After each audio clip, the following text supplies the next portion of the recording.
Hello everyone. आज हम लोग स्टार्ट करने वाले हैं सीए इंटर ऑडिट का chapter number 1। But before starting this video, आपको ऑडिट में आपने आज तक अभी तक कुछ भी नहीं पढ़ा कि होता क्या है। ये आपके लिए न्यूली सब्जेक्ट आया होगा और इसको ग्रिप बनाने के लिए इसमें आपको थोड़ा सा अपना इंटरेस्ट दिखाना होगा इस चैप्टर पे। आपको आराम से याद हो जाएगा। सपोज अगर आपके अटेम्प्ट्स लग रहे हैं अभी तक, तो आपको इस वीडियो में देखकर जो कीवर्ड्स याद करवाए जाएंगे, फिर आपके अटेम्प्ट्स नहीं लगेंगे और आपको क्लियरली एक एक चीज समझ में आ जाएगी। बट आपको क्या करना है, वीडियो को पूरा देखना है बिना स्किप करे, और आपका ये one of the interesting subject बन जाएगा after completing whole of the chapters of the CA inter audit. और आपको इतना इंटरेस्टिंग लगेगा कि बाकी सब्जेक्ट्स नहीं मजा आएगा, प्रैक्टिकल सब्जेक्ट्स भी इतने फीके लगेंगे और ये थ्योरी सब्जेक्ट आपको मजा आने लग जाएगा। तो इसके लिए आपको क्या करना है, जो जो क्लास में जैसा बताया जाए वैसे ही आपको रिवाइज करना है, उसी पैटर्न को फॉलो करना है, और जो निमोनिक्स बताए जाएंगे या शॉर्टकट बताया जाएगा उसको याद करते हुए चलना। ठीक है, तो सबसे पहले ऑडिट के बारे में समझते हैं कि ऑडिट है क्या। मतलब एक देसी भाषा में ऑडिट को क्या कहेंगे हम लोग, ऑडिट को हम क्या कहेंगे। अब ऑडिट में क्या है, ऑडिट एक बेसिकली क्या है, चेकिंग करना। मतलब जो एंटिटी है वो अपने पूरे साल में फाइनेंशियल स्टेटमेंट्स बनाएगी, उसको ऑडिटर के जाके चेक करता है। मतलब कि एक बच्चे का आपने एग्जाम लिया और उस एग्जाम की कॉपी की चेकिंग आप करोगे। It is just like audit को अगर बेसिक देसी भाषा में समझा जाए तो जस्ट चेकिंग। और कंपनी की लैंग्वेज में अगर मैं कहूँ तो एंटिटी जो पूरे साल परफॉर्मेंस कर रही है, अपने फाइनेंशियल स्टेटमेंट्स में ट्रांजैक्शन इवेंट्स अकर हो रहे हैं, क्या उसने एंटिटी ने अपने फाइनेंशियल्स को सही तरीके से रिप्रेजेंट करा है कि नहीं करा है, उसकी हम चेकिंग करने जा रहे हैं। ठीक है, अब ये फाइनेंशियल स्टेटमेंट्स को चेक कौन करेगा, एक चार्टर्ड अकाउंटेंट के पास पावर है ऑडिट करने की, तो उसे हम प्यार से ऑडिटर कह देंगे। तो चार्टर्ड अकाउंटेंट उस ऑडिट को पूरा करेगा। ठीक है, अब जो फाइनेंशियल स्टेटमेंट्स होंगे ऑर्गेनाइजेशन के, वो प्रिपेयर कौन करेगा, चार्टर्ड अकाउंटेंट प्रिपेयर करेगा या मैनेजमेंट प्रिपेयर करेगा। ये मैनेजमेंट प्रिपेयर करेगा, चार्टर्ड अकाउंटेंट तो बस चेक करेगा। ठीक है, और जो मैनेजमेंट प्रिपेयर करेगा अपने फाइनेंशियल स्टेटमेंट्स को, उसको ध्यान में रखते हुए, किस चीज को ध्यान में रखते हुए प्रिपेयर करेगा, अकाउंटिंग स्टैंडर्ड्स को ध्यान में रखते हुए और शेड्यूल 3 को ध्यान रखते हुए उसको प्रिपेयर करेगा अपने फाइनेंशियल स्टेटमेंट्स को। ठीक है, अब लेकिन ऑडिट की जो स्टार्टिंग है, जो बेसिक रूटिंग है, वो कहाँ से स्टार्ट होगी। सबसे पहले ऑडिट में एक क्लाइंट और ऑडिटर का एक रिलेशनशिप होगा जिसे हम बोलेंगे एंगेजमेंट। ठीक है, ये आप जब ऑडिट में आगे मेरे साथ बने रहोगे तो ये वर्ड आएगा आपके सामने, एंगेजमेंट। थोड़ी हैंड राइटिंग का खराब है, उसको थोड़ा नजरअंदाज कर देना। फिर आपको क्या करना होगा, पहले एंगेजमेंट बनेगा किसके बीच में, क्लाइंट और ऑडिटर के बीच में। फिर एक प्लानिंग होगी, ऑडिटर क्या करेगा, प्लान करेगा कि ऑडिट किस तरीके से करना है, तो इस बारे में भी हम पढ़ेंगे। फिर अंडरस्टैंड करेगा एंटिटी के बारे में। अब ये वाला जो वर्ड इतनी इजीली आपको समझ में आ रहा है ना, इसको क्या बोलेंगे आईसीए की भाषा में, रिस्क असेसमेंट प्रोसीजर्स। ठीक है, अभी अगर आपको इतना नहीं भी समझ में आ रहा तो कोई बात नहीं, बस एक ओवरव्यू चल रहा है, रिस्क असेसमेंट प्रोसीजर्स।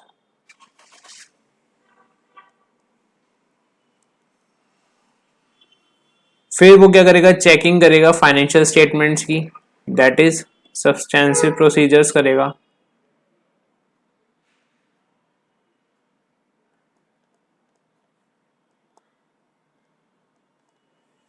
फिर ऑडिट एविडेंसेस लेगा, जैसे जब वो चेक करेगा तो उसके सामने कुछ एविडेंसेस आएंगे कि सपोज करो एक फिक्स्ड एसेट या बिल्डिंग है, कि कंपनी के पास वो बिल्डिंग एग्जिस्ट करती है नहीं करती, उसके बारे में एविडेंसेस ऑब्टेन करेगा। बाकी और ट्रांजैक्शन इवेंट जो पूरे साल में हुए होंगे उसके बारे में एविडेंसेस ऑब्टेन करेगा। और उसके बाद ऑडिटर करने क्या गया है, ठीक है, चेकिंग करने तो गया है, लेकिन बाकी जो मेन कंपनी के जो शेयर होल्डर्स हैं जो उसे अपॉइंट करेंगे ऑडिटर को, उनको एक ओपिनियन देना होगा ऑडिटर को कि भाई ये फाइनेंशियल स्टेटमेंट सही है नहीं है, फ्रॉड है नहीं है, इन सब चीज के बारे में बताएगा ऑडिटर। तो बेसिकली अगर हम ऑडिट के बारे में समझें, अगर आपको अभी तक कुछ भी समझ में आया तो कोई बात नहीं, बस ये समझ लेना कि ऑडिट क्या है, बेसिकली चेकिंग है, ठीक है।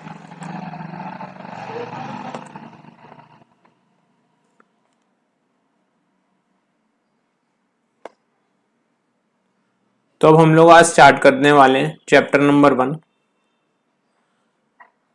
चैप्टर नंबर 1 के अंदर आपका डिस्कशन होगा इसमें nature, objective and scope of audit के बारे में। तो सबसे पहले मीनिंग के बारे में पढ़ते हैं। मीनिंग ऑफ ऑडिट क्या है? मीनिंग ऑफ ऑडिट में दे रखा है, N audit is an independent examination, ठीक है, of financial information of an entity whether profit oriented or not, irrespective of its size or legal form, when such an examination is conducted with a view to express an opinion thereon। ठीक है, इसके अंदर आपने सबसे पहले word आपके पास आया independent examination. Independent examination का मतलब ये हो गया जो चार्टर्ड अकाउंटेंट ऑडिट करेगा फाइनेंशियल स्टेटमेंट्स का, उसका जजमेंट जो है वो सबऑर्डिनेट नहीं होना चाहिए किसी भी पर्सन के, ठीक है, उसका जजमेंट सबऑर्डिनेट नहीं होना चाहिए, वो किसी इन्फ्लुएंस में ओपिनियन फ्रेम नहीं करेगा, वो अपना ओपिनियन देगा फाइनेंशियल स्टेटमेंट्स पे। तो वो इंडिपेंडेंट रहना चाहिए जो वो फाइनेंशियल स्टेटमेंट एग्जामिन करेगा। अब फाइनेंशियल इंफॉर्मेशन क्या होती है? जो आपके वो during the year transaction events अकर हुए हैं वो आपकी फाइनेंशियल इंफॉर्मेशन हो गई। अब एंटिटी में लिखा है वेदर प्रॉफिट ओरिएंटेड और नॉट। हो सकता है ऑर्गेनाइजेशन प्रॉफिट कर रही हो या नहीं कर रही हो, इससे आपको कोई फर्क नहीं पड़ता। हो सकता है जो ऑर्गेनाइजेशन या जो एंटिटी है वो नॉन प्रॉफिट ऑर्गेनाइजेशन हो, जस्ट लाइक चैरिटेबल ट्रस्ट हो कोई, ठीक है। तो इस ये जरूरी नहीं है कि उसी कंपनी का ऑडिट होगा जो कि प्रॉफिटेबल है, ठीक है, ये बात भी समझ में आती है। लॉस मेकिंग कंपनी होगी उसका भी ऑडिट होगा, आपको अपनी की फीस मिलेगी ही मिलेगी, ठीक है, इरिस्पेक्टिव ऑफ इट्स साइज और लीगल फॉर्म। स्मॉल कंपनी है, मीडियम कंपनी है, लार्ज कंपनी है, साइज का रेफरेंस इसका मतलब यहां से आ जाएगा। लीगल फॉर्म का क्या मतलब है? लीगल फॉर्म का मतलब है क्या वो पार्टनरशिप फर्म है, क्या वो प्रोप्राइटरशिप फर्म है, क्या वो कंपनी है, पब्लिक कंपनी है, प्राइवेट कंपनी है या एलएलपी है, उससे कोई फर्क नहीं पड़ता। आपको इंडिपेंडेंट एग्जामिनेशन करना है और इन सब के बारे में ये सब करते हुए आपको क्या करना है, ये अपना एक ओपिनियन फ्रेम करना है किस पे? फाइनेंशियल स्टेटमेंट्स में। आपका मेन गए क्यों हो? आप ओपिनियन फ्रेम करने गए हो किस पे? फाइनेंशियल स्टेटमेंट्स पे। अब आप एक सपोज करो, कब कौन सी ऐसी सिचुएशन होगी कि जब आप इंडिपेंडेंट एग्जामिनेशन नहीं कर पाओगे। सपोज करो आपके पास एक कंपनी के शेयर्स हैं, ठीक है, उस कंपनी ने आपको बुलाया है कि आप ऐसा करो हमारी कंपनी के अकाउंट्स को ऑडिट कर दो। अगर आप उनके अकाउंट्स को ऑडिट करोगे तो कहीं ना कहीं आपका यहाँ पे सेल्फ इंटरेस्ट आ जाएगा और आप प्रॉपरली इंडिपेंडेंटली नहीं कह सकते कि आप इंडिपेंडेंटली एग्जामिन कर पाओगे उस फाइनेंशियल स्टेटमेंट्स को। तो यहाँ पे एक एग्जांपल दे रखा है ये वाला, इसको आप पढ़ सकते हो। A CA has invested in shares of ADFC bank, जिसको ऑडिट के लिए बुलाया अकाउंट्स के लिए, ठीक है। तो वहां पे क्या ये इन्वेस्टिगेशन कर पाएगा without not subordinate to the wishes और विदाउट बीइंग इन्फ्लुएंस? नहीं कर पाएगा क्योंकि यहाँ पे इसका सेल्फ इंटरेस्ट इन्वॉल्व हो गया, ठीक है। फिर उसके बाद प्रॉफिट ओरिएंटेड का मतलब आप पढ़ लो। प्रॉफिट ओरिएंटेड का क्या है कि नॉट नेसेसरीली कि प्रॉफिट कर रही हो एंटिटी, वो एंड नॉन प्रॉफिट ऑर्गेनाइजेशन भी हो सकती है, कौन सी? एनजीओ या चैरिटेबल ट्रस्ट, ये भी हो सकती है।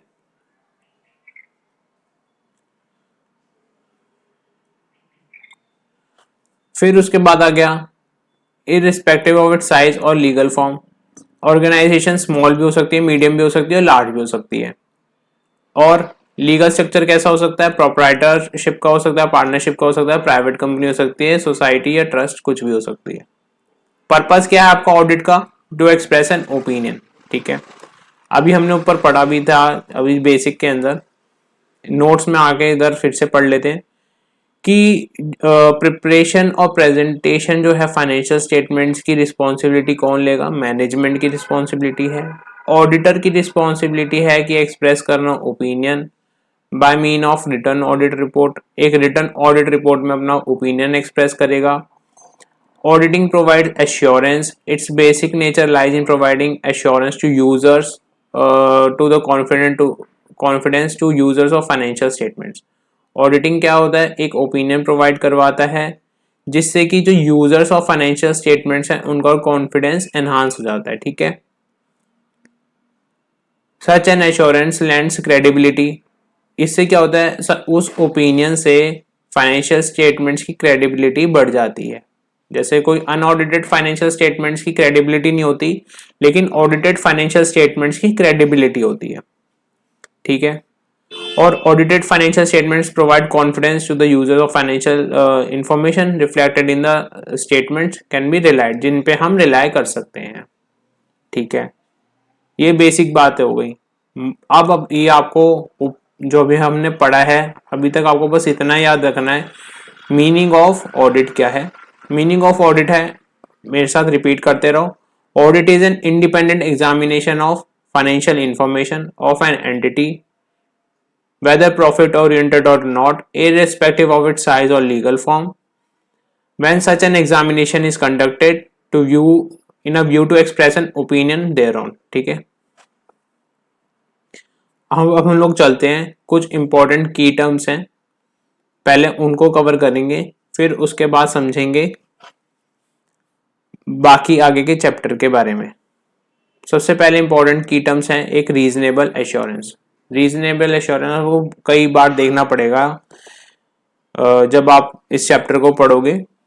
रीजनेबल एश्योरेंस का क्या मतलब होता है, रीजनेबल एश्योरेंस का मतलब है high level of assurance, high level of assurance. ठीक है, but it is not an absolute level of assurance. ठीक है, एब्सोल्यूट एश्योरेंस का मतलब लिखा हुआ है, it is a complete assurance और a guarantee that the financial statements free हैं किससे, मटेरियल मिस स्टेटमेंट से। और reasonable assurance is not a complete guarantee. Just like जैसे कि आपने किसी भी सोप कंपनी का एड देखा होगा कि उसमें लिखा होता है कि वो 99.99% जर्म्स इफेक्टिव है, जर्म्स किल कर देगा, लेकिन 100% नहीं लिखा होता। सेम लाइक ऑडिटर जो है हमेशा रीजनेबल एश्योरेंस लेगा।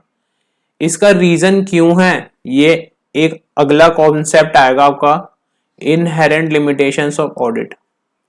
इनहेरेंट लिमिटेशंस ऑफ ऑडिट की वजह से आप रीजनेबल एश्योरेंस ले पाते हो। ये अभी आप कॉन्सेप्ट पढ़ोगे नीचे, तब आपको और क्लियर हो जाएगा। तभी ऑडिटर जो है हाई लेवल ऑफ एश्योरेंस दे सकता है कि भाई 99.99% जो है, जो एंटिटी की फाइनेंशियल स्टेटमेंट्स है वो ट्रू एंड फेयरली रिप्रेजेंटेड है, ट्रू एंड फेयरली रिप्रेजेंटेड है।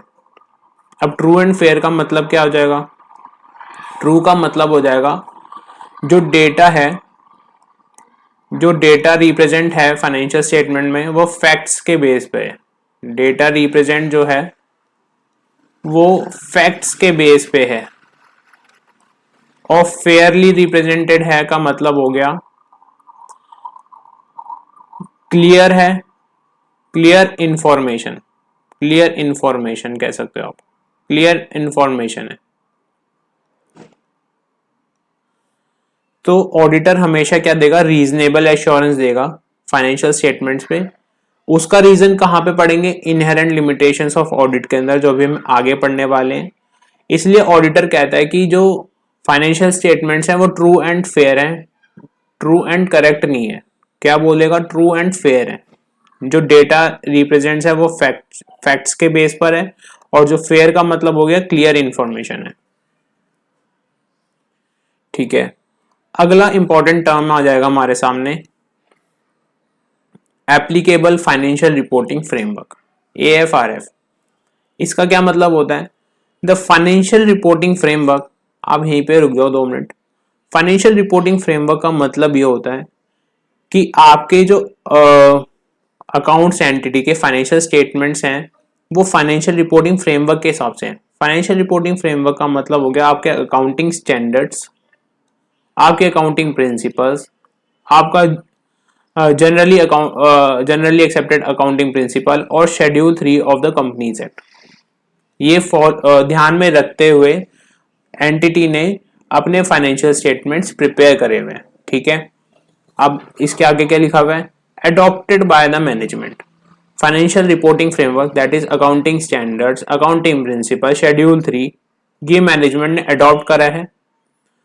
और जहां और and where appropriate those charge with governance. Those charge with governance का क्या मतलब होता है ये भी बता देता हूं अभी, वैसे इसका भी डेफिनेशन पढ़ेंगे नीचे आराम से। दोज चार्ज विद गवर्नेंस वो होते हैं जो कि ओनर्स हैं, कंपनी के डायरेक्टर्स हैं, जो कि स्ट्रैटेजिक डिसीजन लेंगे कंपनी का। ठीक है, मैनेजमेंट क्या होता है? जो कि एग्जीक्यूटिव रिस्पॉन्सिबिलिटी होती है जिन्हें काम करवाना होता है। सबसे पहले कौन हो गए आपके? फिर दोस्त charge with governance like owners और CEO, डायरेक्टर्स वगैरह, फिर उसके नीचे मैनेजमेंट, फिर उसके नीचे स्टाफ। ठीक है, हायरार्की लेवल आपको पता ही है। ठीक है, फाइनेंशियल रिपोर्टिंग फ्रेमवर्क जो है अडॉप्ट करता है कौन? मैनेजमेंट, या फिर मैनेजमेंट नहीं है तो दोस्त charge with governance in the preparation and presentation of financial statements. Preparation करते हुए और प्रेजेंट करते हुए, प्रेजेंटेशन का मतलब शेड्यूल 3 के हिसाब से प्रेजेंट करना है, और financial statement that is acceptable, जो कि एक्सेप्टेबल हो in the view of nature of the entity, nature of the entity के हिसाब से। अब nature of the entity, suppose companies है तो आप वहां पे क्या देखोगे? कंपनी के केस में आप वहां पे देखोगे P&L बना हुआ। ठीक है, और अगर कोई जैसे नॉन प्रॉफिट ऑर्गेनाइजेशन होती है वहां पे आप क्या देखते हो? एक्सपेंडिचर और इनकम अकाउंट बनता है। ठीक है ना, तो नेचर ऑफ द एंटिटी के हिसाब से होना चाहिए।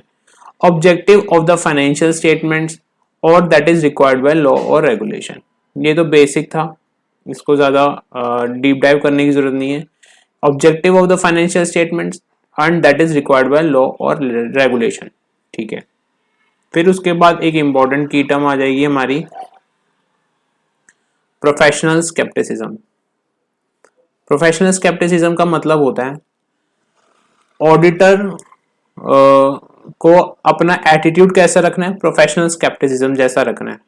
ठीक है, अब professional scepticism refers to an attitude that includes a questioning mind, that includes a questioning mind. ठीक है, being alert to the conditions that may indicate possible misstatement due to fraud or error। ठीक है, and a critical assessment of the audit evidence। अब auditor का अपना attitude कैसा रहेगा? Questioning mind रहेगा, हमेशा वो अलर्ट रहेगा जहां पे उसको इंडिकेट होंगे पॉसिबल फ्रॉड और एरर, और वो क्रिटिकल असेस करेगा किसको? ऑडिट एविडेंस जो उसको ऑब्टेन होंगे उसको क्रिटिकली असेसमेंट करेगा। ठीक है, it includes being alert to, अब उसको अलर्ट कहां पे रहना है? जहां उसको कॉन्ट्राडिक्टरी ऑडिट एविडेंसेस मिलेंगे। वो रिलायबिलिटी ऑफ डॉक्यूमेंट्स को भी अलर्ट रहेगा कि डॉक्यूमेंट्स जो हैं जेन्युइन डॉक्यूमेंट्स हैं या नहीं है। और वो ध्यान देगा किसको? रिस्पॉन्सेस टू इंक्वायरीज, क्या उसने जो रिस्पॉन्सेस जो उसको मिल रहे हैं, जो उसने इंक्वायरीज रेज करी थी उसके आंसर में उसको रिस्पॉन्सेस कैसे मिल रहे हैं।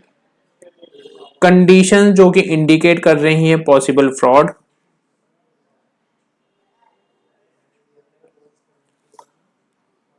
और अदर इंफॉर्मेशन उसको जो रिसीव होगी मैनेजमेंट से और दोज चार्ज विद गवर्नेंस से।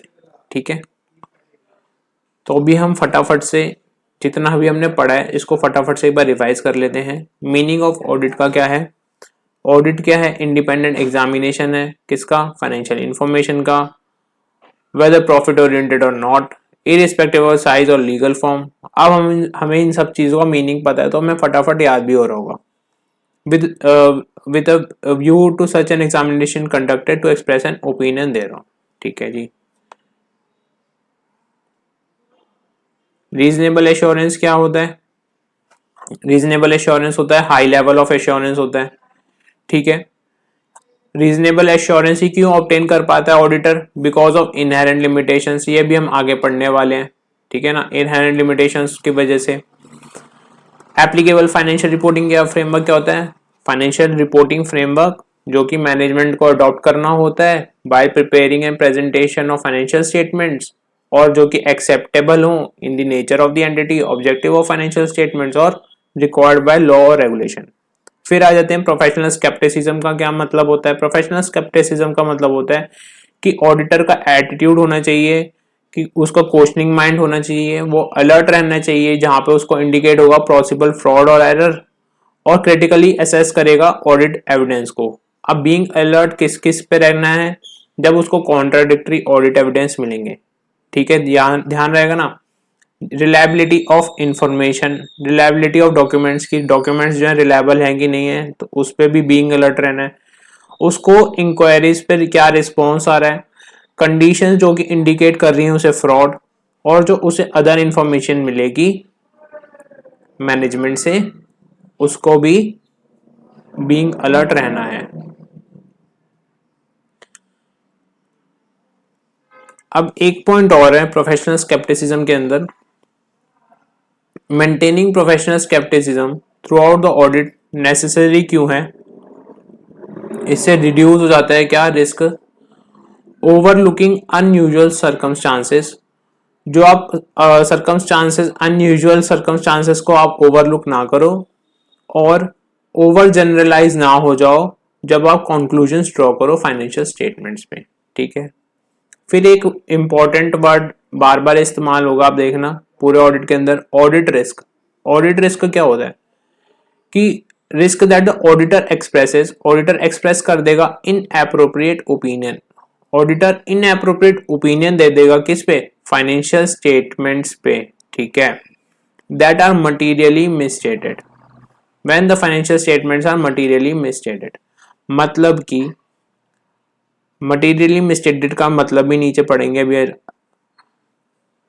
लेकिन यहां पर समझते हैं। मिस स्टेटमेंट का मतलब, मिस स्टेटमेंट का मतलब क्या होता है? फ्रॉड और एरर, फ्रॉड और एरर। ठीक है। और ऑडिटर ने क्या कह दिया कि फाइनेंशियल स्टेटमेंट्स जो हैं जब मटीरियली मिसस्टेटेड थे और ऑडिटर ने इनएप्रोप्रिएट ओपिनियन दे दिया। ऑडिट रिस्क का मतलब ये है, अभी तक हमें समझ में आया कि मतलब फ्रॉड और एरर था फाइनेंशियल स्टेटमेंट्स के अंदर, फाइनेंशियल स्टेटमेंट्स में फ्रॉड और एरर था, लेकिन ऑडिटर ने क्या दी, जब रिपोर्ट बनाई वहां पे लिख दिया कि क्लीन रिपोर्ट है ऑडिटर के हिसाब से, क्लीन रिपोर्ट है ऑडिटर के हिसाब से, फाइनेंशियल स्टेटमेंट्स क्लीन है बिल्कुल।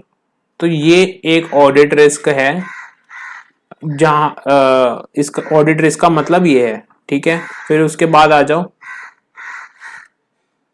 Pre conditions of an audit, बार बार ये वर्ड आएगा, ये भी आपको इसलिए समझना जरूरी है। Preconditions of an audit का क्या मतलब है? As per SA 210 agreeing the terms of audit engagement in order to establish the preconditions of an audit are present। Auditor को क्या ध्यान रखना है? डिटरमाइन कर ले ऑडिटर कि FRF financial reporting framework acceptable है कि नहीं है। तो सबसे पहला इंपॉर्टेंट यही है कि भाई ऑडिटर इस चीज का ध्यान रख ले कि ये पहली ही प्री कंडीशन में आ जाएगा ऑडिट से पहले कि फाइनेंशियल रिपोर्टिंग फ्रेमवर्क एक्सेप्टेबल है ऑर्गेनाइजेशन में, एंटिटी ने एक्सेप्ट कर रखे हैं या नहीं कर रखे। ऑब्टेन कर लेंगे, एग्रीमेंट ऑब्टेन कर लेंगे मैनेजमेंट से कि वो एक्नॉलेज करता है और अंडरस्टैंड करता है अपनी रिस्पॉन्सिबिलिटी, एक्नॉलेज करता है और अंडरस्टैंड करता है अपनी रिस्पॉन्सिबिलिटी। किस से रिलेटेड? कि प्रिपरेशन जो है फाइनेंशियल स्टेटमेंट्स अकॉर्डिंगली प्रिपेयर करेगा AFRF के according, applicable financial reporting framework के हिसाब से, जो अभी हमने ऊपर डेफिनेशन पढ़ी थी। अब हमें की टर्म्स क्लियर होती चली जाएंगी कि वो मैनेजमेंट एक्नॉलेज करता है और अंडरस्टैंड करता है अपनी रिस्पॉन्सिबिलिटी की प्रिपरेशन जो होगी फाइनेंशियल स्टेटमेंट्स की वो AFRF के अकॉर्डिंग होगी। इंटरनल कंट्रोल्स जो मैनेजमेंट को नेसेसरी लगेंगे वो मैनेजमेंट को एक्नॉलेज और अंडरस्टैंड करनी है अपनी रिस्पॉन्सिबिलिटी इंटरनल कंट्रोल से रिलेटेड भी। और टू प्रोवाइड करेगा ऑडिटर को वो एक्सेस टू ऑल इंफॉर्मेशन, सभी इंफॉर्मेशन की एक्सेस देगा, सच एज रिकॉर्ड्स, डॉक्यूमेंट्स और अदर मैटर्स। एडिशनल इंफॉर्मेशन जो ऑडिटर को चाहिए होगी मैनेजमेंट से फॉर जिससे कि ऑडिट का पर्पस सॉल्व हो पाए, और अनरिस्ट्रिक्टेड एक्सेस देगा to the persons within the entity from the auditor determine it necessary to obtain audit evidence. तो अनरिस्ट्रिक्टेड एक्सेस होना चाहिए, वो किसी से भी ऑडिटर इंफॉर्मेशन ले सकता है, ऐसा उसको रोका टोकी नहीं होनी चाहिए जब वो ऑडिट करने जाएगा। तो मैनेजमेंट से पहले बोल देता है भाई pre conditions of an audit ये होंगे हमारी। फिर उसके बाद आ जाते हैं हम लोग फाइनेंशियल स्टेटमेंट्स पे। फाइनेंशियल स्टेटमेंट का क्या मतलब होता है? जिसको ऑडिटर ऑडिट करने जा रहा है फाइनेंशियल स्टेटमेंट्स में क्या क्या आएगा? फाइनेंशियल स्टेटमेंट्स का मतलब लिखा हुआ है स्ट्रक्चर्ड रिप्रेजेंटेशन, कि भाई सारी चीजें जहां पे रिप्रेजेंट होनी चाहिए उस तरीके से रिप्रेजेंट है। ऑफ हिस्टोरिकल फाइनेंशियल इंफॉर्मेशन, इसका मतलब क्या है अभी वो भी डिटेल में समझेंगे। Including related notes intended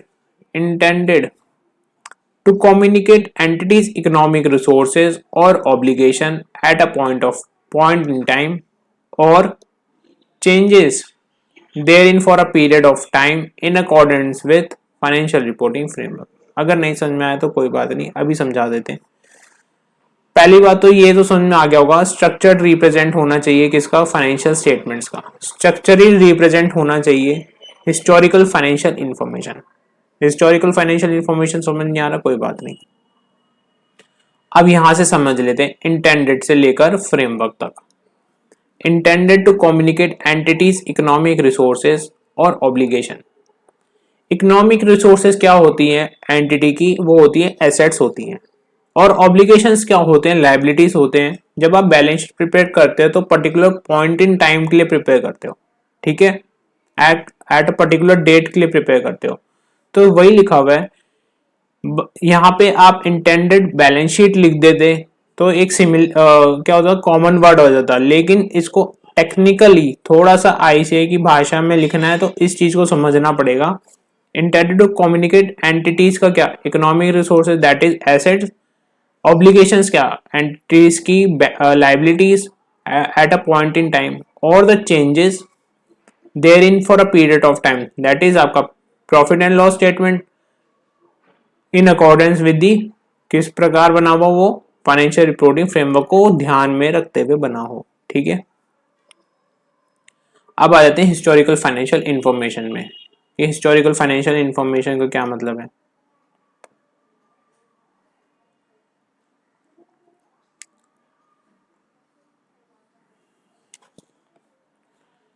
historical financial information expressed in financial terms. जो इंफॉर्मेशन एक्सप्रेस है किसमें? फाइनेंशियल टर्म्स में। In relation to the entity, related किससे? एंटिटी से रिलेटेड है। Derived primarily from the entity's accounting system, और जो कि डिराइव कहां से हुई है? अकाउंटिंग सिस्टम से डिराइव हुई है, जो कि इन्फॉर्म कर रही है, बता रही है किसके बारे में? इकोनॉमिक इवेंट्स के बारे में और इकोनॉमिक कंडीशंस के बारे में जो कि अकर हो चुके हैं पास्ट में। एक तरीके से ट्रांजैक्शन इवेंट जो अकर हो चुके हैं पास्ट में, उसको स्ट्रक्चरली रिप्रेजेंट करता है किसके अंदर? Financial statements. उसके अंदर नोट्स इंक्लूड होते हैं, जिससे नोट्स भी इंक्लूड होते हैं। और बैलेंस शीट को क्या लिखना होगा? Intended to communicate economic resources और obligation in point at time. फिर उसके बाद और changes during the period of time, तो ये इसको हम पीएनएल बोल देंगे as per FRF, that is financial reporting framework. तब आपको समझ में आ गया होगा हिस्टोरिकल फाइनेंशियल इंफॉर्मेशन क्या है, जो कि पास्ट इवेंट्स और कंडीशन को रिप्रेजेंट करती है फाइनेंशियल स्टेटमेंट्स के अंदर।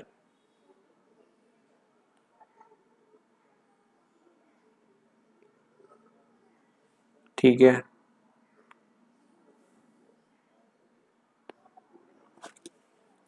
अब इसमें लिखा है द रिलेटेड नोट्स, जो नोट्स जो अकाउंट्स हम लोग बनाते हैं वो क्या होते हैं, समरी होते हैं किसके, अकाउंटिंग पॉलिसीज का, और उसमें एक्सप्लेनेटरी इंफॉर्मेशन होती है कि कैसे किसी चीज को, सपोज डेप्रिसिएशन है, डेप्रिसिएशन नोट देते हो आप जब हमने अकाउंटिंग में पूरा फुल क्वेश्चन जब सॉल्व करते हो तो उसमें देते हो ना डेप्रिसिएशन हमने कैसे करा है, तो वो उसके बारे में लिखा हुआ है कि फाइनेंशियल स्टेटमेंट्स में क्या होते हैं, अकाउंटिंग पॉलिसीज बता रखी होती है समरी वे में, और एक्सप्लेनेटरी इंफॉर्मेशन होती है। ठीक है, फिर उसके बाद आ जाते हैं, पहले ये देख लेते हैं मैनेजमेंट और दोज चार्ज विद गवर्नेंस क्या है। मैनेजमेंट क्या है, एग्जीक्यूटिव रिस्पॉन्सिबिलिटी है for conduct of entities operation, just like कि सीनियर हेड है कोई किसी का ऑपरेशंस का, कि ये प्रोडक्शन डिपार्टमेंट का सीनियर हेड है, उसके पास एग्जीक्यूटिव रिस्पॉन्सिबिलिटी होगी कि इस काम को इस तरीके से करवाना है।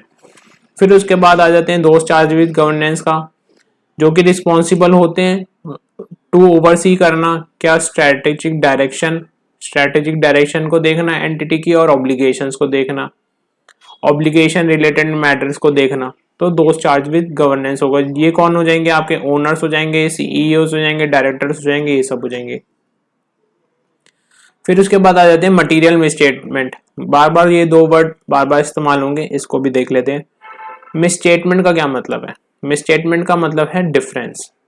क्या मतलब है डिफरेंस, ठीक है, difference between the account amount classification presentation disclosure. Difference है किसमें, अमाउंट में डिफरेंस है, किसी चीज को गलत क्लासिफिकेशन गलत तरीके से कर दिया तो क्लासिफिकेशन में डिफरेंस है, प्रेजेंटेशन में डिफरेंसेस है, या डिस्क्लोजर में डिफरेंस है of a reported financial statement item and the amount classification presentation disclosure that is required for the item to be disclosed, item to be in accordance with the AFRF। ठीक है, इसको 2 minute समझ लेते हैं। यहां पर आपका amount, classification, presentation, disclosure different है, डिफरेंट है जो आपने रिपोर्ट करा है फाइनेंशियल स्टेटमेंट्स में, वो डिफरेंट है जो कि हमने रिपोर्ट करा है फाइनेंशियल स्टेटमेंट्स में, जो कि होना चाहिए था किसके हिसाब से, AFRF के हिसाब से होना चाहिए था, वो उसके हिसाब से डिफरेंट है। तो यहाँ पे उसे हम बोलेंगे मिसस्टेटमेंट। मिसस्टेटमेंट को क्या बोलेंगे, जहाँ पे account, amount, classification, presentation, disclosure differently report करा है फाइनेंशियल स्टेटमेंट्स में, जो कि होना किसके हिसाब से चाहिए था, एप्लीकेबल फाइनेंशियल रिपोर्टिंग फ्रेमवर्क के हिसाब से, दैट इज कि कोई अमाउंट है वो प्रॉपरली डिस्क्लोज नहीं हुआ है, उसमें डिफरेंस है, क्लासिफिकेशन में प्रॉपरली डिफरेंस है, प्रेजेंटेशन में डिफरेंस है, या डिस्क्लोजर में डिफरेंस है। तो इस चीज को जरूर से ध्यान रखना कि डेफिनेशन वैसे देखने में तो लगेगा कि भाई क्या लिखा हुआ है, लेकिन अगर हम इसे सिंपल वे में पढ़ें समझें तो मैं आपको बहुत आराम से समझा दूंगा कि ये है क्या। आपको बस क्या करना है, बस वीडियो को स्किप नहीं करना, तभी आपको ये चीजें क्लियर होती चली जाएंगी। फिर उसके बाद आ जाता है क्या, मटेरियल मतलब क्या हो गया। अब जो मिसस्टेटमेंट है वो मटेरियल कब कहलाएगी, वो तब मटेरियल कहलाएगी जो यूजर्स हैं जो फाइनेंशियल स्टेटमेंट्स के, वो उनके डिसीजन को इम्पैक्ट कर दे, वो अमाउंट, क्लासिफिकेशन, प्रेजेंटेशन, डिस्क्लोजर जो यूजर्स हैं फाइनेंशियल स्टेटमेंट्स के उनको इन्फ्लुएंस कर दे अपना डिसीजन लेने पे, तो वो मटेरियल मिसस्टेटमेंट कहलाएगी। ठीक है, अब उसके बाद यूजर्स का क्या मतलब हुआ, यूजर्स कौन कौन से हुए, government, credit employees, creditors, share holders, ये कौन हो गए, यूजर्स हो गए। अभी मिसस्टेटमेंट का मतलब भी हमें समझ में आ गया और मटेरियल का भी मतलब समझ में आ गया। अगर आपको कोई भी अभी भी डाउट हो तो आप मुझे कमेंट बॉक्स में पूछ लेना, ठीक है। कमेंट बॉक्स में आप नीचे पूछ लो मुझसे कोई भी आपको डाउट हो तो। फिर उसके बाद आ जाते हैं हम लोग ऑब्जेक्टिव्स ऑफ ऑडिट। ऑब्जेक्टिव क्या है ऑडिट का? In conducting audit of financial statements, objective of an auditor क्या रहेंगे? एज पर एसे 200 लिखा हुआ है, ये ऐसे 200 में दे रखा है ऑब्जेक्टिव्स ऑफ ऑडिट के बारे में। ऐसे 200 का पूरा नाम क्या है? Overall objectives of an independent auditor and the conduct of an audit in accordance with standards on auditing. ठीक है, क्या सर हमें नाम याद करना होता है एस का? एस का नाम आपको याद करना होता है क्या? अभी याद करना है ऐसे 200 का इतना बड़ा नाम? नहीं, अभी बस आपको ये याद रखना है ऐसे 200 में, ऐसे 200 स्टार्टिंग किससे है? Overall objectives. ओवरऑल ऑब्जेक्टिव्स याद रखना है अभी आपको, और कुछ नहीं याद रखना, ठीक है। सबसे पहले आ जाते हैं जो फर्स्ट ऑब्जेक्टिव है ऑडिट का, टू ऑब्टेन रीजनेबल एश्योरेंस। हमें क्या लेना होता है ऑडिट के अंदर? रीजनेबल एश्योरेंस लेनी होती है। अच्छा, रीजनेबल एश्योरेंस ही क्यों ले पाते हैं वो हम पढ़ेंगे कब? इनहेरेंट लिमिटेशंस की वजह से हम लोग रीजनेबल एश्योरेंस ले पाते हैं, एब्सोल्यूट एश्योरेंस नहीं ले पाते। तो ऑडिट ऑब्जेक्टिव में भी यही आ गया कि हम लोग रीजनेबल एश्योरेंस लेंगे कि financial statement as a whole, financial statement whole free है किससे? मटेरियल में स्टेटमेंट से, and thereby enabling the auditor, auditor express कर देगा क्या? अपना opinion on the financial statements जब वो प्रिपेयर होंगे in all material respects in accordance with AFRF। अब आपको समझ में आ रहा होगा जो ऊपर एक की टर्म्स में मेहनत करी थी ना, वो अब आपको अब काम आएगी। ऑब्जेक्टिव में का मतलब क्या है कि ऑडिटर ऑब्टेन कर ले, रीजनेबल एश्योरेंस ले ले कि फाइनेंशियल स्टेटमेंट्स फ्री हैं किसी मटेरियल में स्टेटमेंट से। ऑडिटर क्या एनेबल कर पाएगा? अपना ओपिनियन दे पाएगा ऑन फाइनेंशियल स्टेटमेंट्स जब प्रिपेयर हुए हैं accordance with applicable financial reporting framework के हिसाब से। एंड ऑडिटर क्या करेगा? ऑब्जेक्टिव क्या है ऑडिटर का? रिपोर्ट करेगा फाइनेंशियल स्टेटमेंट्स पे एंड कम्युनिकेट करेगा according with the standards on auditing, जो कि उसको फाइंडिंग्स होंगी, जो ऑडिटर फाइंडिंग्स करेगा while conducting the audit. While conducting the audit जो ऑडिटर को फाइंडिंग्स होंगी उस बेसिस पे वो रिपोर्ट करेगा और कम्युनिकेट करेगा, ठीक है। तो हमारा ऑब्जेक्टिव से भी यहाँ पे कंप्लीट होता है। फिर उसके बाद नेक्स्ट कॉन्सेप्ट आता है हमारा क्या? Scope of audit. But before scope of audit को करने से पहले हम लोग हमारे कॉन्सेप्ट ऊपर रह गए इंटरडिसिप्लिनरी नेचर ऑफ ऑडिटिंग, ठीक है, पहले इसको कर लेते हैं।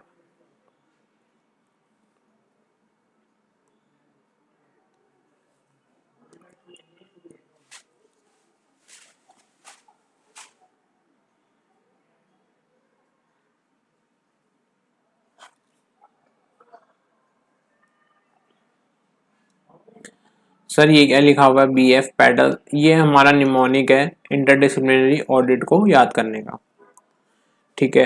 तो इंटरडिसिप्लिनरी नेचर ऑफ ऑडिटिंग में क्या आएगा आपका? अगर आप देखो ऑडिट आपको पूरा आता है लेकिन आपको अकाउंटिंग के बारे में नहीं पता, आपको लॉ के बारे में नहीं पता, आपको इकोनॉमिक्स के बारे में नहीं पता, आपको बिहेवियर साइंस के बारे में नहीं पता, आपको डेटा प्रोसेसिंग के बारे में नहीं पता, स्टैटिस्टिक्स मैथमेटिक्स के बारे में नहीं पता, फाइनेंशियल मैनेजमेंट के बारे में नहीं पता, प्रोडक्शन कैसे प्रोडक्शन कॉस्ट निकाली जाती है सबके बारे में नहीं पता, तो आप इफेक्टिव ऑडिट नहीं कर पाओगे। तो ऑडिट का जो नेचर है वो इंटरडिसिप्लिनरी नेचर है, उसका रिलेशनशिप हमेशा रहेगा किसके साथ? डिफरेंट डाइवर्स सब्जेक्ट्स के साथ, ठीक है। तो इसमें देखते हैं ऑडिटिंग एंड अकाउंटिंग में क्या है। Auditing reviews the financial statement which are nothing but a result of accounting process. आपको अकाउंटिंग प्रोसेस की नॉलेज होनी चाहिए तभी आप इफेक्टिव ऑडिट कर पाओगे। आपको नॉलेज होनी चाहिए किसकी, बिजनेस लॉज की, कि कॉन्ट्रैक्ट लॉ कौन सा लग रहा है, एम्प्लॉयज लेबर लॉ क्या लग रहा है एक पर्टिकुलर एंटिटी के ऊपर। फिर इकोनॉमिक्स की नॉलेज होनी चाहिए, मतलब कि इकोनॉमिक एनवायरनमेंट की आपको ओवरऑल नॉलेज होनी चाहिए, आप उससे फैमिलियर होने चाहिए। जैसे कि आपको इंटरेस्ट रेट क्या चल रहा है, पर्टिकुलर इंडस्ट्री पे कौन सा कोई क्लॉज एप्लीकेबल है कि नहीं है, या फिर इन्फ्लेशन कैसा है करंटली, रिसेशन क्या है, इन सब चीज के बारे में। फिर आपका आ जाएगा बिहेवियरल साइंस, मतलब आपका ह्यूमन बिहेवियर कैसा है, नॉलेज ऑफ ह्यूमन बिहेवियर होनी चाहिए, तभी आप अपनी ड्यूटीज को डिस्चार्ज कर पाओगे प्रॉपरली। अब आप डेटा प्रोसेसिंग कैसे कर सकते हो, देखो आजकल इलेक्ट्रॉनिक डेटा होता है, किसी भी ऑर्गेनाइजेशन में जाओगे आप इलेक्ट्रॉनिक डेटा देखोगे तो इट्स उसकी आपको नॉलेज होनी चाहिए, तभी आप एक ऑडिट प्रॉपरली कर पाओगे। फिर आपको नॉलेज होनी चाहिए स्टैटिस्टिक्स की और मैथमेटिक्स की, स्टैटिस्टिक्स की होनी चाहिए और मैथमेटिक्स की होनी चाहिए। क्यों होनी चाहिए, स्टैटिस्टिक्स के लिए इसलिए होनी चाहिए तभी आप, क्योंकि 100% आप सारी चीजें नहीं चेक कर पाओगे। आप अभी आगे ऐसे 530 पढ़ोगे सैम्पलिंग, उसके लिए आपको स्टैटिस्टिक्स की नॉलेज होनी चाहिए, प्लस आपको मैथमेटिकली बेसिक कैलकुलेशंस आनी चाहिए, तभी आप वेरिफिकेशन कर पाओगे कि टोटल क्या सही लगा कि नहीं लगा। तो आपको स्टैटिस्टिक्स और मैथमेटिक्स की नॉलेज होनी चाहिए, जिससे कि आप इफेक्टिव ऑडिट कर पाओ। ठीक है, मतलब सैम्पलिंग बेसिस के लिए आपको स्टैटिस्टिक्स का जरूरी है, और कंक्लूजन एंड मैथमेटिक्स के लिए क्यों जरूरी है, जिससे कि आप वेरिफिकेशन कर पाओगे इन्वेंट्रीज का। ठीक है, auditing and financial statement, financial management, financial management क्यों जरूरी है, जिससे कि आप रेशियो एनालाइज कर पाओगे, कैपिटल बजटिंग कर पाओगे, वर्किंग कैपिटल मैनेजमेंट देख पाओगे, इन सब चीज के बारे में देख पाओगे। और प्रोडक्शन का क्यों जरूरी है, जिससे कि आप अंडरस्टैंड कर पाओगे कि क्लाइंट का बिजनेस के बारे में, बिजनेस के फंक्शंस के बारे में, उसका प्रोडक्शन कैसे है, कॉस्ट सिस्टम क्या है, मार्केटिंग क्या है, इन सब के बारे में। तो हमारा एक ये वाला क्वेश्चन भी कंप्लीट होता है, कौन सा, interdisciplinary nature of auditing. But अब इसको याद कैसे करना है, आपको याद करना है इसका निमोनिक क्या, बी एफ पैडल्स। बी से एक बार बोलेंगे क्या, बी से हो गया हमारा बिहेवियरल साइंस, एफ से हो गया फाइनेंशियल मैनेजमेंट, पी से क्या हो जाएगा हमारा प्रोडक्शन, ए से अकाउंटिंग, डी से डेटा प्रोसेसिंग, ई से इकोनॉमिक्स, एल से लॉस, और एस से स्टैटिस्टिक्स और मैथमेटिक्स।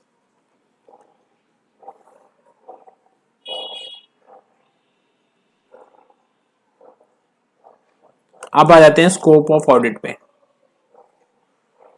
स्कोप ऑफ ऑडिट क्या है, scope refer to the range और रीच ऑफ समथिंग। ठीक है, लेकिन इन नेचर ऑफ ऑडिट में क्या कहा जाएगा कि भाई जब आप ऑडिट करने जाओगे तो वो सभी एस्पेक्ट्स को कवर कर रहा हो, ऑडिट जो हो सभी एस्पेक्ट्स को कवर कर रहा हो, जो आपको फाइनेंशियल इंफॉर्मेशन मिले वो क्या हो, रिलायबल हो और सफिशिएंट हो, और आप प्रॉपर डिस्क्लोजर कर रहे हो किसका, फाइनेंशियल इंफॉर्मेशन का। तो स्कोप में क्या मेजरली पॉइंट्स कवर होंगे आपके, coverage of all the aspects of the entities financial statement items. ठीक है, रिलायबिलिटी किसकी होनी चाहिए, reliability and sufficiency of financial information, और प्रॉपर डिस्क्लोजर हो किसका, फाइनेंशियल इंफॉर्मेशन का। तो ऑडिट के स्कोप में ये तीन बातें कवर हो जाएंगी। ठीक है, कवरेज अब देखो इसमें यहाँ पे लिखा है points included in the scope of audit of financial statements में क्या आ जाएगा, coverage of all the aspects of the entity that is relevant to the financial statements being audited, जो कि आइटम्स ऑडिट होनी है वो उनका सभी का कवरेज हो, जो कि ऑडिट होना है जिन आइटम्स का, वो सारी चीजें कवर हो। ठीक है, reliability and sufficiency of information ये कैसे मिलेगी आपको, जब आप स्टडी कर लोगे और असेस कर लोगे कि इसका अकाउंटिंग सिस्टम का और इंटरनल कंट्रोल्स का। अब ये कैसे टेस्ट कर पाओगे, इन सबको कैसे चेक कर पाओगे, स्टडी और असेसमेंट तो कर लोगे लेकिन कैसे करोगे, by way of test, inquiries और प्रोसीजर्स। ठीक है, तभी आपको क्या मिलेगी, रिलायबल और सफिशिएंट और फाइनेंशियल इंफॉर्मेशन मिल पाएगी। फिर उसके बाद आ जाएगा प्रॉपर डिस्क्लोजर।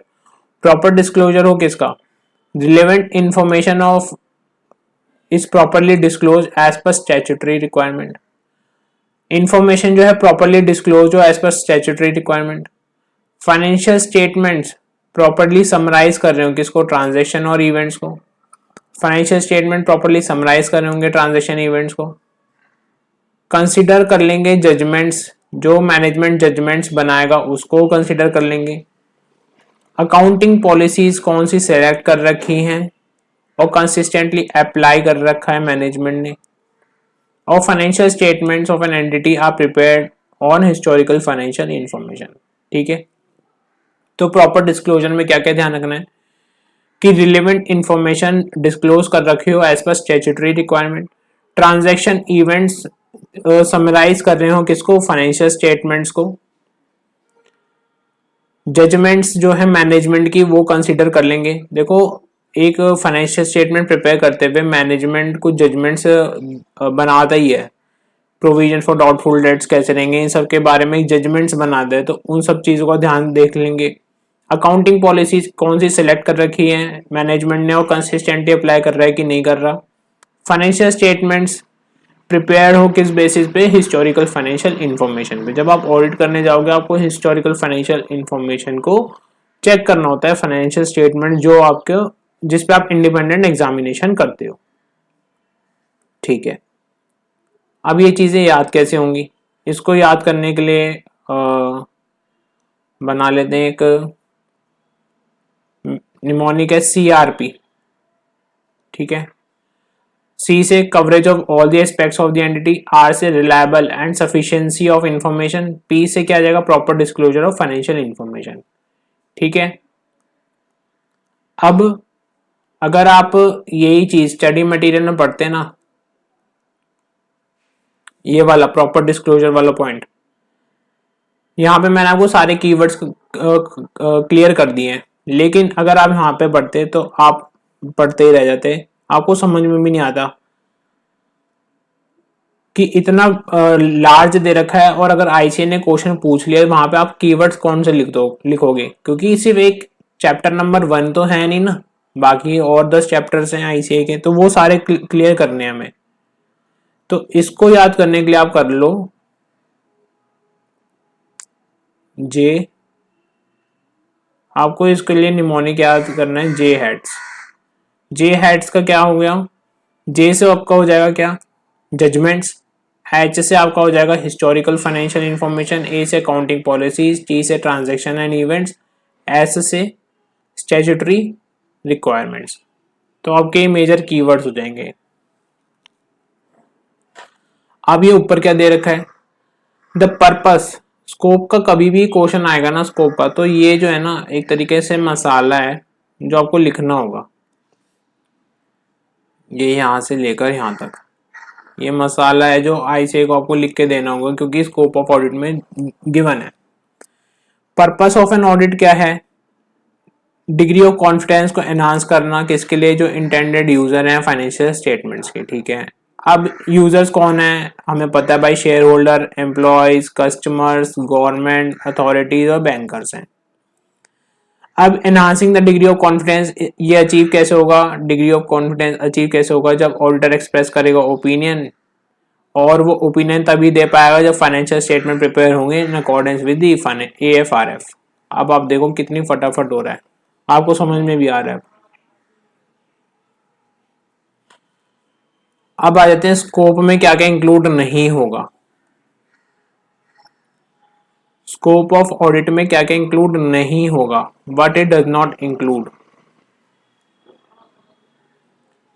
या जो outside the scope of audit बोल देंगे, या फिर कभी क्वेश्चन आया है कि ऑडिट और इन्वेस्टिगेशन के बारे में बता दो, तो ये तीन चीजें ध्यान रखना, scope of audit what it does not include पूछ ले, outside the scope of audit पूछ ले, या ऑडिट एंड इन्वेस्टिगेशन के बारे में पूछ ले, तो सबका आंसर सेम ही रहेगा।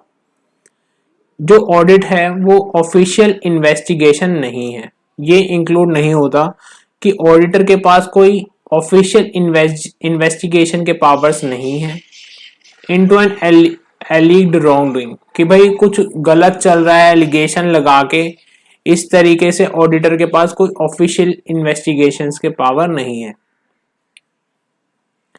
He does not have any specific legal powers, उसके पास सर्च के पावर्स नहीं है, रिकॉर्डिंग ऑफ स्टेटमेंट्स के पावर नहीं है, ऑफ विटनेस ऑन ओथ विच में be necessary for carrying out official investigation.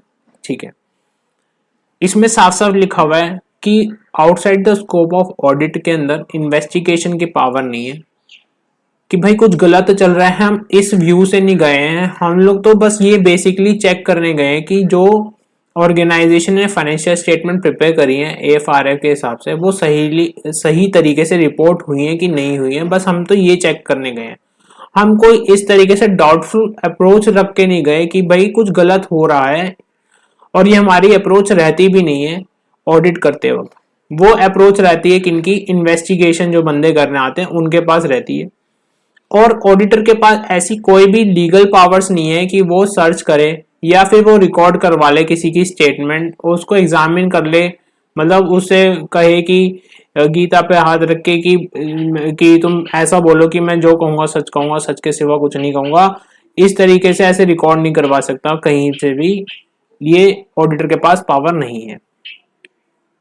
Audit जो है डिस्टिंक्ट है, डिफरेंट है किससे, इन्वेस्टिगेशन से। इन्वेस्टिगेशन क्या है, क्रिटिकल एग्जामिनेशन है with of the accounts, critical examination होगा अकाउंट्स का विद अ स्पेशल पर्पस, किसी एक स्पेशल पर्पस के लिए आपको एक इन्वेस्टिगेशन करवाया जाता है, स्पेशल पर्पस के लिए क्रिटिकल एग्जामिनेशन कराया जाता है अकाउंट्स का, उसे इन्वेस्टिगेशन बोलते हैं। अब क्या है, एग्जांपल ले लेते हैं। ये फ्रॉड अगर सस्पेक्ट होता है एंटिटी के अंदर and specifically called upon to check the accounts whether the fraud really exists, it takes the character of investigation। तो अगर फ्रॉड सस्पेक्ट होता है, हमें उसकी जांच करवानी होती है अकाउंट्स के अंदर, तो उसको चेक करने के लिए इन्वेस्टिगेशन करवाया जाता है।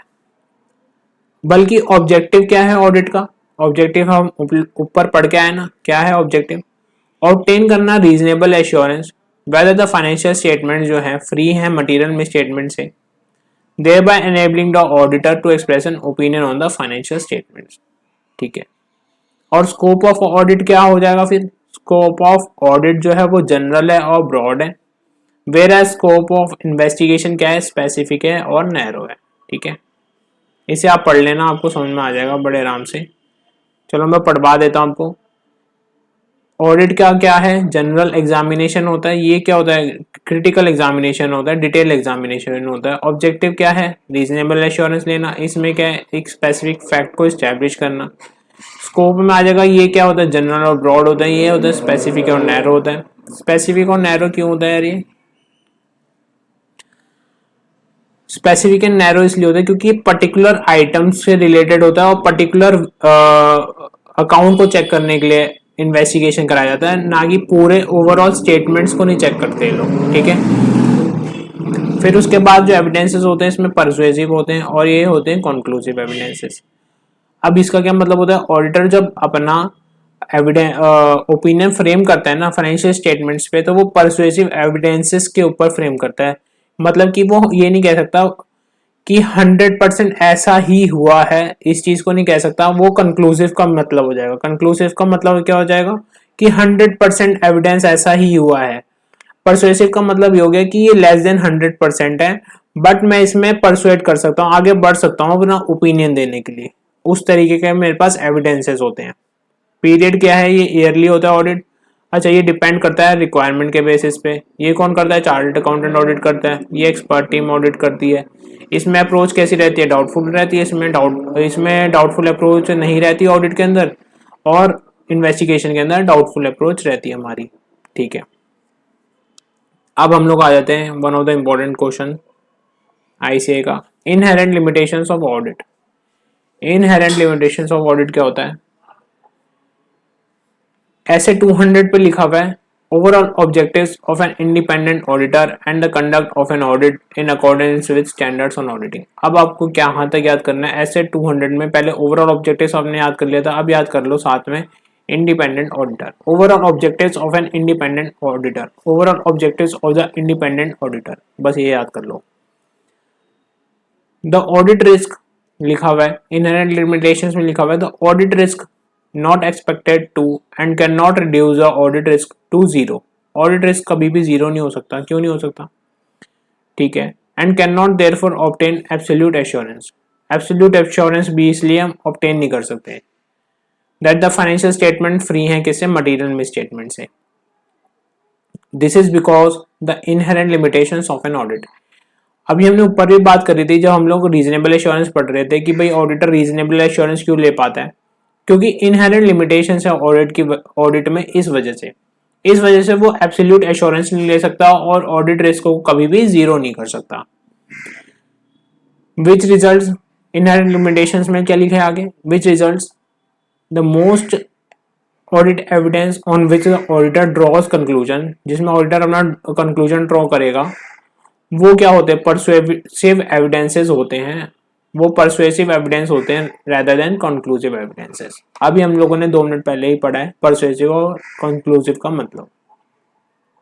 फिर उसके बाद आ जाते हैं ऐसे कौन कौन से 5 फैक्टर्स हैं या कौन कौन से 5 एलिमेंट्स हैं जो कि जिस वजह से हम inherent limitations of the audit होती हैं, जिससे कि हम एब्सोल्यूट एश्योरेंस नहीं ले पाते।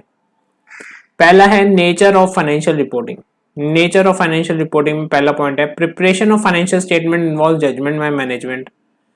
जब आप फाइनेंशियल स्टेटमेंट प्रिपेयर करते हैं तो उसमें जजमेंट्स होती है मैनेजमेंट की, और जजमेंट्स में क्या होते हैं, सब्जेक्टिव डिसीजंस होते हैं। क्या होते हैं, सब्जेक्टिव डिसीजंस होते हैं। Therefore auditor may not be able to obtain absolute assurance. Subjective decision होने की वजह से ऑडिटर कभी भी एब्सोल्यूट एश्योरेंस नहीं ले पाएगा। जजमेंट मैनेजमेंट प्रिपेयर कर सोचता है ना कि भाई किसको किस तरीके से फ्रेम करना है, क्या अकाउंटिंग पॉलिसीज में जजमेंट यूज करनी है, उसके लिए ऑडिटर के जो जजमेंट्स होते हैं वो सब्जेक्टिव डिसीजंस होते हैं वो। इस वजह से ऑडिटर कभी भी एब्सोल्यूट एश्योरेंस नहीं ले सकता। और some financial items are subject to inherent level of variability. कुछ फाइनेंशियल आइटम्स में इनहेरेंट लेवल ऑफ वेरिएबिलिटी होती है which cannot be eliminated, जो कि एलिमिनेट हो भी नहीं सकती कभी भी by the application of additional audit procedures. कुछ फाइनेंशियल आइटम्स ऐसी होती हैं जिनमें इनहेरेंट लेवल ऑफ वेरिएबिलिटी होती है, जिसमें डिफरेंस आएगा ही आएगा, जो कि कभी भी एलिमिनेट नहीं हो सकती, आप चाहे एडिशनल ऑडिट प्रोसीजर्स लगा लो तब भी, ठीक है। तो नेचर ऑफ फाइनेंशियल रिपोर्टिंग में आपको ये क्या याद रखना है, मैनेजमेंट जजमेंट लगाता है, जजमेंट यूज करता है फाइनेंशियल स्टेटमेंट प्रिपेयर करते हुए। जजमेंट्स क्या होती हैं, वो सब्जेक्टिव डिसीजंस होते हैं। इस वजह से ऑडिटर कभी भी एब्सोल्यूट एश्योरेंस नहीं दे सकता। फाइनेंशियल स्टेटमेंट आइटम्स के अंदर इनहेरेंट लेवल ऑफ वेरिएबिलिटी होती है जिसको आप एलिमिनेट नहीं कर सकते bye the application of additional auditing procedures. फिर उसके बाद आ जाता है दूसरा point, nature of audit procedures. Nature of audit procedures की वजह से आप एब्सोल्यूट एश्योरेंस नहीं ले सकते। क्या है, देयर आर प्रैक्टिकल और लीगल लिमिटेशंस हैं। प्रैक्टिकल लीगल लिमिटेशन है किस पे, ऑडिटर्स की एबिलिटी पे टू ऑब्टेन ऑडिट एविडेंस। अच्छा जी, पहला पॉइंट दे रखा है इसके अंदर, पॉसिबिलिटी है कि मैनेजमेंट में नॉट प्रोवाइड कंप्लीट इंफॉर्मेशन जो कि रिलेवेंट है preparation presentation of financial statement के, ठीक है। मैनेजमेंट आपको कंप्लीट इंफॉर्मेशन देगा ही नहीं जो कि रिलेवेंट है प्रिपरेशन और प्रेजेंटेशन ऑफ फाइनेंशियल स्टेटमेंट की वजह फाइनेंशियल स्टेटमेंट के लिए। और ये क्यों करता है, ये इंटेंशनली भी कर सकता है और अनइंटेंशनली भी कर सकता है, ठीक है। अब इंटेंशनली करेगा तो क्या है, फ्रॉड में involve sophisticated and carefully organise schemes design to conceal it. Fraud involve होता है, सोफिस्टिकेटेड केयरफुली ऑर्गेनाइज करा जाता है जिससे कि उसे छुपाया जा सके। तो नेचर ऑफ ऑडिट प्रोसीजर्स की वजह से प्रैक्टिकल लीगल लिमिटेशन हो जाती है। पॉसिबिलिटी है कि मैनेजमेंट जो है कंप्लीट इंफॉर्मेशन नहीं देगा, इंटेंशनली और अनइंटेंशनली। फ्रॉड क्या है, फ्रॉड की वजह से नहीं देगा, इंटेंशनली तो फ्रॉड सोच रखा है तो उसको छुपाएगा, कंसील करेगा। फ्रॉड में involve sophisticated and carefully organise schemes design to conceal it. फिर आ जाता है third point, nature of investigation. जो ऑडिट है वो not in the nature of investigation है, तो भाई जो ऑडिटर जो जिस तरीके से जा रहा है विदाउट नो डाउटफुल अप्रोच रहती है ऑडिट की, कि कुछ ऐसा डाउटफुल नहीं लग रहा है, वो सब फाइनेंशियल स्टेटमेंट को ओवरव्यू करने गया, चेक करने गया। तो an audit is not an official investigation into alleged wrongdoing. कुछ गलत हो रहा है उसके उस बेसिस पे नहीं गया है, वो एक डाउटफुल अप्रोच नहीं लेके गया है, वो लेके गया है एक नो डाउटफुल अप्रोच की तरह ऑडिट करने गया है। Timeliness of financial reporting and decrease in relevance of information over time. इस वजह से भी नहीं हो सकता। क्या लिखा है, the relevance of information decreases over time and the auditor can not verify each and every matter. ठीक है, अब इसका एग्जांपल ले लेते हैं। सपोज ऑडिटर जो है ऑडिट करेगा, ऑडिट कर रहा है एक ऑर्गेनाइजेशन को, ठीक है। अब उसने चेक कर देखा कि लास्ट 2 इयर्स में उसने चेक करा, जो लास्ट 2 इयर्स में उसने चेक करा कि जो इंटरनल कंट्रोल्स थे मैनेजमेंट के, वो क्या थे, वो मैनेजमेंट के इंटरनल कंट्रोल्स क्या थे, इफेक्टिव थे। तो उसने सोचा कि क्यों ना जब इस साल जो थर्ड ईयर में वो ऑडिट कर रहा है, प्रेजेंटली ऑडिट कर रहा है थर्ड ईयर में, इंटरनल कंट्रोल्स चेक ही ना करे जाएं। ठीक है, इंटरनल कंट्रोल्स चेक ही ना करे जाएं, उस पर ध्यान ही ना दिया जाए, क्योंकि भाई because of less of man power, क्योंकि उनके ऑडिटर के पास और बंदे नहीं थे, या फिर वो अपनी कॉस्ट बचाना चाहता था, खर्चा बचाना चाहता था इस वजह से। लेकिन इस बार इंटरनल कंट्रोल्स जो हो गए वो चेंज हो गए हैं, इंटरनल कंट्रोल जो है चेंज हो गए हैं, तो वो उसकी चेकिंग नहीं हुई है इस बार। तो क्या ये सही रहेगा? नहीं। तो इस वजह से ये भी एक पॉइंट आ जाएगा, कौन सा, रिलेवेंस ऑफ इंफॉर्मेशन डिक्रीजेस हो जाती है। जो रिलेवेंट इंफॉर्मेशन जो लास्ट ईयर तक के लिए ठीक थी, लेकिन वो इस साल थर्ड ईयर के प्रेजेंटली इंफॉर्मेशन जो है वो डिक्रीज हो गई है, उसकी रिलेवेंस जो है डिक्रीज हो गई है ओवर द टाइम। ठीक है, a balance auditor को बना a balance has to be struck between the reliability of the information and cost of obtaining it। तो इस वजह से भी ऑडिटर एब्सोल्यूट एश्योरेंस नहीं दे पाता है। अब फ्यूचर इवेंट्स में क्या होगा, फ्यूचर इवेंट्स एडवर्सली इम्पैक्ट कर सकते हैं, इस तरीके से भी इम्पैक्ट कर सकते हैं कि एंटिटी कंटिन्यू ना कर पाए अपना बिजनेस, और उसको सीज करना पड़ जाए अपना business, cease to exist because of the market conditions की वजह से, न्यू बिजनेस मॉडल आ गया उसकी वजह से, कोई नया प्रोडक्ट आ गया, या फिर कुछ एडवर्स इवेंट हो जाए इस वजह से। ठीक है, तो ये 5 पॉइंट थे, एक बार इसको फटाफट से याद कर लेते हैं। सबसे पहले nature of financial reporting. Nature of financial reporting का क्या मतलब हो गया, जजमेंट होता है, मैनेजमेंट का जजमेंट यूज करता है फाइनेंशियल स्टेटमेंट्स को प्रिपेयर करते हुए, सब्जेक्टिव डिसीजंस होते हैं, लिए जाते हैं मैनेज जब जजमेंट्स प्रिपेयर करे जाते हैं, इस वजह से एब्सोल्यूट एश्योरेंस नहीं दे सकता। साथ ही साथ कुछ फाइनेंशियल आइटम्स के अंदर इनहेरेंट लेवल ऑफ वेरिएबिलिटी होती है, जो कि एलिमिनेट कभी नहीं हो सकती by application of additional auditing procedures. फिर उसके बाद आ जाते हैं nature of audit procedures. Practical और लीगल लिमिटेशन है ऑडिटर के ऊपर, कि पॉसिबल है कि मैनेजमेंट कंप्लीट इंफॉर्मेशन दे, कंप्लीट इंफॉर्मेशन नहीं दे बिकॉज ऑफ इंटेंशनल और अनइंटेंशनल वे। फ्रॉड इन्वॉल्व हो सकता है, सोफिस्टिकेटेड एंड केयरफुली ऑर्गेनाइज करा जा सकता है जिससे कि उसे छुपाया जा सके। अब थर्ड पॉइंट आ जाएगा, not in the nature of investigation, कि जो ऑडिटर ऑडिट करने गया है वो इन्वेस्टिगेशन का पर्सपेक्ट नहीं रखे गया माइंड में, नो डाउटफुल अप्रोच रखे गया माइंड के अंदर, और वो उस वे में ऑडिट करेगा, ना ही उसके पास लीगल पावर्स हैं जिससे कि वो सर्च या किसी की रिकॉर्ड करवा सके स्टेटमेंट को। फिर timeliness of financial reporting and decrease in relevance of information over time. जो फाइनेंशियल इंफॉर्मेशन, जो आपके पास इंफॉर्मेशन, सपोज जो इस वाले एग्जांपल में था कि इंटरनल कंट्रोल जो लास्ट 2 इयर्स तक तो इफेक्टिव थे, हमने सोचा चलो उसी को बेस बना लेते हैं इस साल के लिए भी, और ये एजम्पशन ले लेते हैं कि वो अभी भी इफेक्टिव होंगे, लेकिन थर्ड ईयर में वो प्रेजेंटली इनइफेक्टिव हो गए because of changes in the IC, changes in the internal controls. तो जो रिलेवेंस ऑफ इंफॉर्मेशन जो पिछले 2 सालों में थी वो डिक्रीजेस हो गई ओवर द टाइम, और each and every item auditor check नहीं कर सकता एवरी मैटर को, उसको बैलेंस बनाना पड़ता है रिलायबिलिटी ऑफ इंफॉर्मेशन के बीच में, और कॉस्ट, खर्चा लगेगा।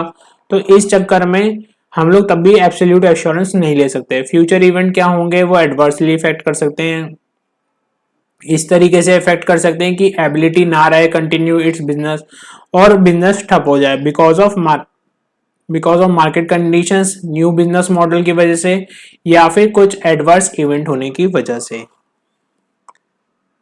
ठीक है, फिर उसके बाद चलते हैं हम लोग नेक्स्ट टॉपिक पर।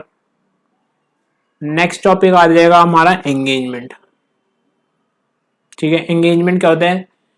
मीन्स एन अरेंजमेंट, अरेंजमेंट होता है टू डू समथिंग। जस्ट इसमें लिखा हुआ है इन कंटेक्स्ट ऑफ ऑडिट में क्या कहेंगे? फॉर्मल एग्रीमेंट होता है किसके बीच में? ऑडिटर और क्लाइंट के बीच में, जिसमें ऑडिटर अपनी ऑडिटिंग सर्विस देने आता है। इसे क्या कहेंगे? ये शेप ले लेता है किसका? एंगेजमेंट लेटर का शेप ले लेता है। ठीक है, कोई बहुत बड़ी चीज नहीं थी। एक्सटर्नल ऑडिट एंगेजमेंट क्या होता है? पर्पस क्या है एक्सटर्नल ऑडिट एंगेजमेंट का? जिससे कि डिग्री ऑफ कॉन्फिडेंस बढ़ पाए यूजर्स का। तो purpose of external audit engagement क्या हो जाएगा फिर? पर्पस क्या है? एनहांस करना है degree of confidence of the users of the financial statement.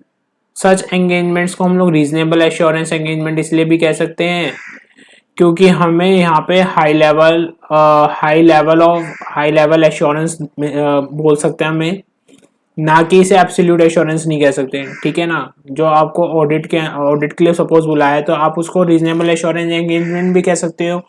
क्यों कह सकते हो? क्योंकि आप उसमें 100% गारंटी नहीं ले सकते कि फाइनेंशियल स्टेटमेंट फ्री है मटेरियल में स्टेटमेंट से। ठीक है, मीनिंग ऑफ एश्योरेंस एंगेजमेंट क्या है? अभी आपने एंगेजमेंट का मतलब पढ़ा था, अब एश्योरेंस एंगेजमेंट का मतलब क्या है? ठीक है, एश्योरेंस का मतलब क्या होता है कि जो प्रैक्टिशनर होता है एक्सप्रेस करता है किसको? कंक्लूजन को अपने। ठीक है, designed to enhance the degree of confidence of the intended user का, जिससे कि कॉन्फिडेंस इंक्रीज हो जाए किसका? यूजर का। Other than the responsible party, responsible party के अलावा डिजाइन करता है confidence, degree of confidence enhance हो जाए किसका? यूजर का, other than the responsible party. जो और कंक्लूजन कैसे बेस करेगा? अबाउट द आउटकम और इवेल्यूशन और measurement of subject matter against the criteria. ठीक है, अब आपको समझ जाते हैं कि एश्योरेंस एग्रीमेंट एक बार दोबारा से समझते हैं, अभी नहीं समझ में आया होगा। एश्योरेंस का मतलब होता है ओपिनियन देना, आप ये समझ लो बस। ठीक है, एश्योरेंस का मतलब होता है ओपिनियन देना। अब अगर मैं इसे ऑडिट एंगेजमेंट कह देता तो ऊपर वाला हमारा आ जाता कि पर्पस ऑफ द, जो हमने यहाँ पे ये पढ़ा है ना, अगर मैं इसे ऑडिट एंगेजमेंट कह देता या एक्सटर्नल ऑडिट एंगेजमेंट कह देता, बात एक ही है। तो हमारा एश्योरेंस एंगेजमेंट के अंदर, जो ऑडिट एंगेजमेंट के अंदर हम लोग वर्ड यूज करेंगे ऑडिटर, और सब्जेक्ट मैटर को इस्तेमाल करेंगे हम लोग फाइनेंशियल स्टेटमेंट्स, इस तरीके के वर्ड्स यूज करते हैं हम लोग। लेकिन अब एश्योरेंस एंगेजमेंट के अंदर हम लोग जो वर्ड यूज करेंगे यहाँ पर, ऑडिटर को हम लोग यहाँ पे कहेंगे क्या? प्रैक्टिशनर। ठीक है, यूजर्स सेम रहेंगे जो हमने पीछे पढ़े थे, गवर्नमेंट, ठीक है, शेयर होल्डर्स, एम्प्लॉयज, कस्टमर्स, ये तो सेम रहेंगे। अब रिस्पॉन्सिबल पार्टी कौन है इस वाले में? ऑडिटर में कौन सी होती थी? ऑडिट करते हुए क्लाइंट रहता था। अब इसमें रिस्पॉन्सिबल पार्टी को क्या बोलेंगे? क्लाइंट। यहाँ पे वर्ड्स डिफरेंट हो जाएंगे, एश्योरेंस एग्रीमेंट के मीनिंग सब कुछ सेम रहेगा, आप बस ये देखो। Practitioner expresses a conclusion, that is opinion, designed to enhance the degree of confidence of the intended user का, other than the responsible party, or about the outcome of evaluation or measurement of subject matter. Subject matter इधर क्या हो जाएगा, financial statements. Audit के context में अगर मैं कहूँ तो अगेंस्ट द क्राइटेरिया. अब हम लोग एलिमेंट्स पढ़ते हैं और क्लियरली आपको समझ में आ जाएगा, और ये इंपॉर्टेंट है आपके एग्जाम्स के लिए, ध्यान से पढ़ना है इस वजह से. A three-party relationship involve a practitioner, a responsible party and an intended user. Practitioner कौन है, जो कि assurance देगा, who provide the assurance, that is who provide the opinion. A responsible party जिसे responsibility है किसको, preparation of the subject matter. अगर मैं इसे ऑडिट के कॉन्टेक्स्ट में बोलते तो प्रिपरेशन ऑफ फाइनेंशियल स्टेटमेंट्स, लेकिन आपको यहाँ पे फाइनेंशियल स्टेटमेंट को नहीं लिखना है, यहाँ पे क्या लिखना होगा आपको, यहाँ क्या लिखना होगा, सब्जेक्ट मैटर लिखना होगा. ठीक है, यहाँ पे आपको सब्जेक्ट मैटर को क्या लिखना होगा,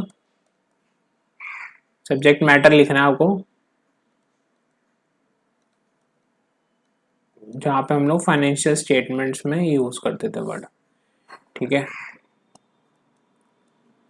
फिर उसके बाद आ जाओ, इंटेंडेड यूजर कौन है, are the person whom an assurance report is prepared, जिसके लिए assurance report प्रिपेयर करी जाएगी.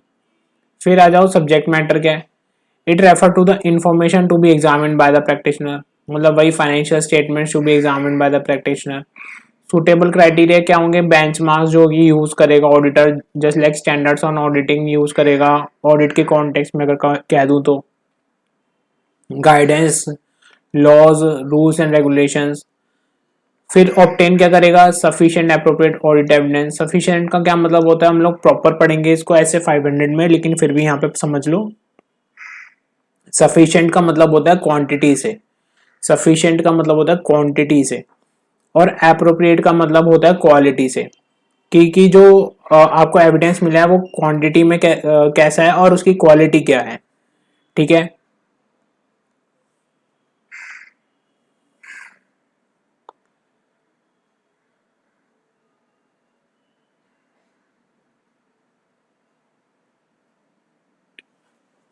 ठीक है. फिर उसके बाद आ जाओ, the practitioner needs to obtain sufficient and appropriate evidences on which conclusions are arrived and opinion is formed. उसी बेसिस पे कंक्लूजन अराइव होंगे और ओपिनियन फ्रेम कर पाएगा. और प्रैक्टिशनर को क्या करना होगा, अगर रिटर्न एश्योरेंस रिपोर्ट देनी होगी इन अप्रोप्रिएट फॉर्मेट में. इसको पढ़ लेते हैं क्या है, a return assurance report in the outcome of an assurance engagement which containing conclusion about the subject matter, जो कि मतलब कंक्लूजन रखेगा किसके बारे में, फाइनेंशियल स्टेटमेंट्स अगर ऑडिट के कॉन्टेक्स्ट में कह दूं, नहीं तो यहाँ पे क्या लिख देंगे, सब्जेक्ट मैटर. फिर आ जाता है मीनिंग ऑफ रिव्यू, एक अलग नया टॉपिक है, इसको भी पढ़ लेते हैं. रिव्यू का क्या मतलब है, review is a limited assurance engagement. ठीक है, it provides lower level of assurance than audit. Further review involves fewer procedures and gather sufficient appropriate evidence on the basis of which limited conclusions can be drawn. ठीक है, तो जब आप review में देखोगे तो आप ऑडिट नहीं कर रहे हैं, यहाँ पर ऑडिट में तो आप थॉरली चेकिंग करते हो, आप इसमें एक्सटेंसिव प्रोसीजर्स लगाते हो, इलेबोरेट ऑडिट प्रोसीजर्स लगाओगे ऑडिट करते हुए, तब आपको ऑडिट एविडेंस ऑब्टेन होंगे. लेकिन आप बस रिव्यू करने गए हो फाइनेंशियल स्टेटमेंट्स का, तो वहां पे आप लिमिटेड एश्योरेंस दोगे, लोअर लेवल ऑफ एश्योरेंस दोगे, और वहां पे आपको फ्यूअर ऑडिट प्रोसीजर्स लगाने हैं, ना कि एक्सटेंसिव और इलेबोरेट ऑडिट प्रोसीजर्स नहीं लगाने. ठीक है, रिव्यू का मतलब ये है. However both audit and review are related to the financial statements, जो कि प्रिपेयर होगा किस पे, हिस्टोरिकल फाइनेंशियल इंफॉर्मेशन के बेसिस पे. ठीक है, जो कुछ ऐसा खास था नहीं, इसलिए मैं ज्यादा देर इसमें लगा नहीं रहा हूँ. अब टाइप्स ऑफ एश्योरेंस एंगेजमेंट कौन कौन से होते हैं, तो हमने पढ़ा रीजनेबल एश्योरेंस एंगेजमेंट होता है और एक लिमिटेड एश्योरेंस एंगेजमेंट होता है. रीजनेबल एश्योरेंस एंगेजमेंट क्या होता है, प्रोवाइड करता है हाई लेवल ऑफ एश्योरेंस. ये क्या प्रोवाइड करता है, लोअर लेवल ऑफ एश्योरेंस. इसमें आप रीजनेबल एश्योरेंस के अंदर कैसे प्रोसीजर्स लगाते हो, एक्सटेंसिव और इलेबोरेट प्रोसीजर्स लगाते हो. इसके अंदर आप कैसे लगाते हो प्रोसीजर, फ्यूअर प्रोसीजर्स लगाते हो। इट ड्रॉज रीजनेबल कंक्लूजन, इसमें आप रीजनेबल कंक्लूजन ड्रॉ कर पाते हो। इसमें आप जो कंक्लूजन ड्रॉ कर पाते हो वो लिमिटेड कंक्लूजन ड्रॉ कर पाते हो बिकॉज ऑफ फ्यूअर प्रोसीजर्स लगाते हो। एग्जाम्पल क्या है रीजनेबल एश्योरेंस का, ऑडिट एंगेजमेंट जिसे हम बोल देंगे, और इसका एग्जाम्पल क्या है, इसको बोल देंगे रिव्यू एंगेजमेंट बोल देंगे। अब एंगेजमेंट का मतलब आपको पता था, arrangement of to do something. तो रिव्यू एंगेजमेंट के लिए बुलाया तो आप रिव्यू करोगे, रिव्यू में आप क्या दोगे, लिमिटेड एश्योरेंस दोगे, लोअर लेवल ऑफ एश्योरेंस दोगे।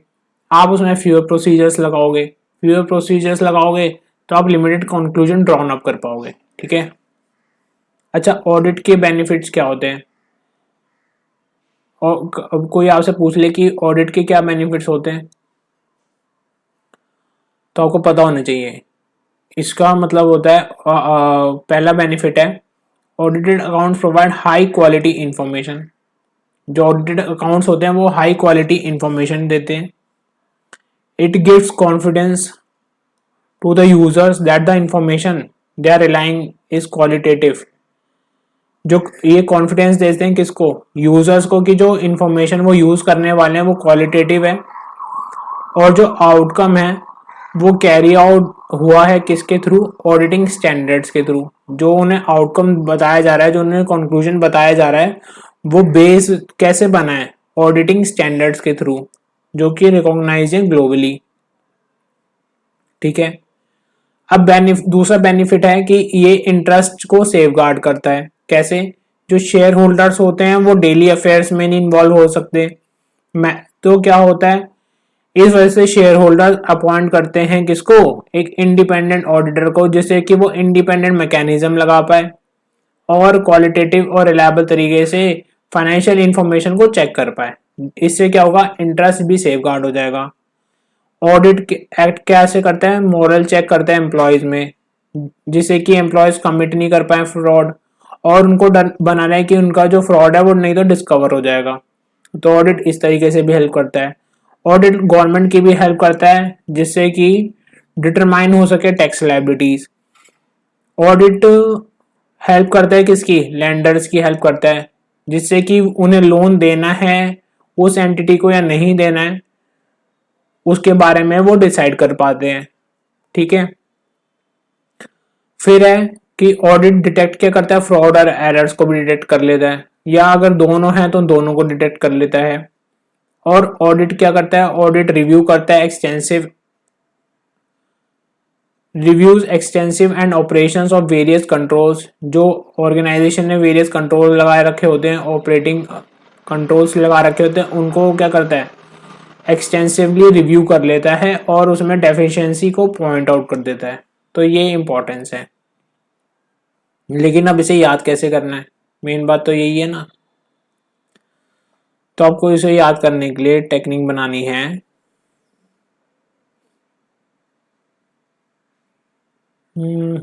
ठीक है, तो आप इसके लिए बना लो मेमोरी टेक्निक।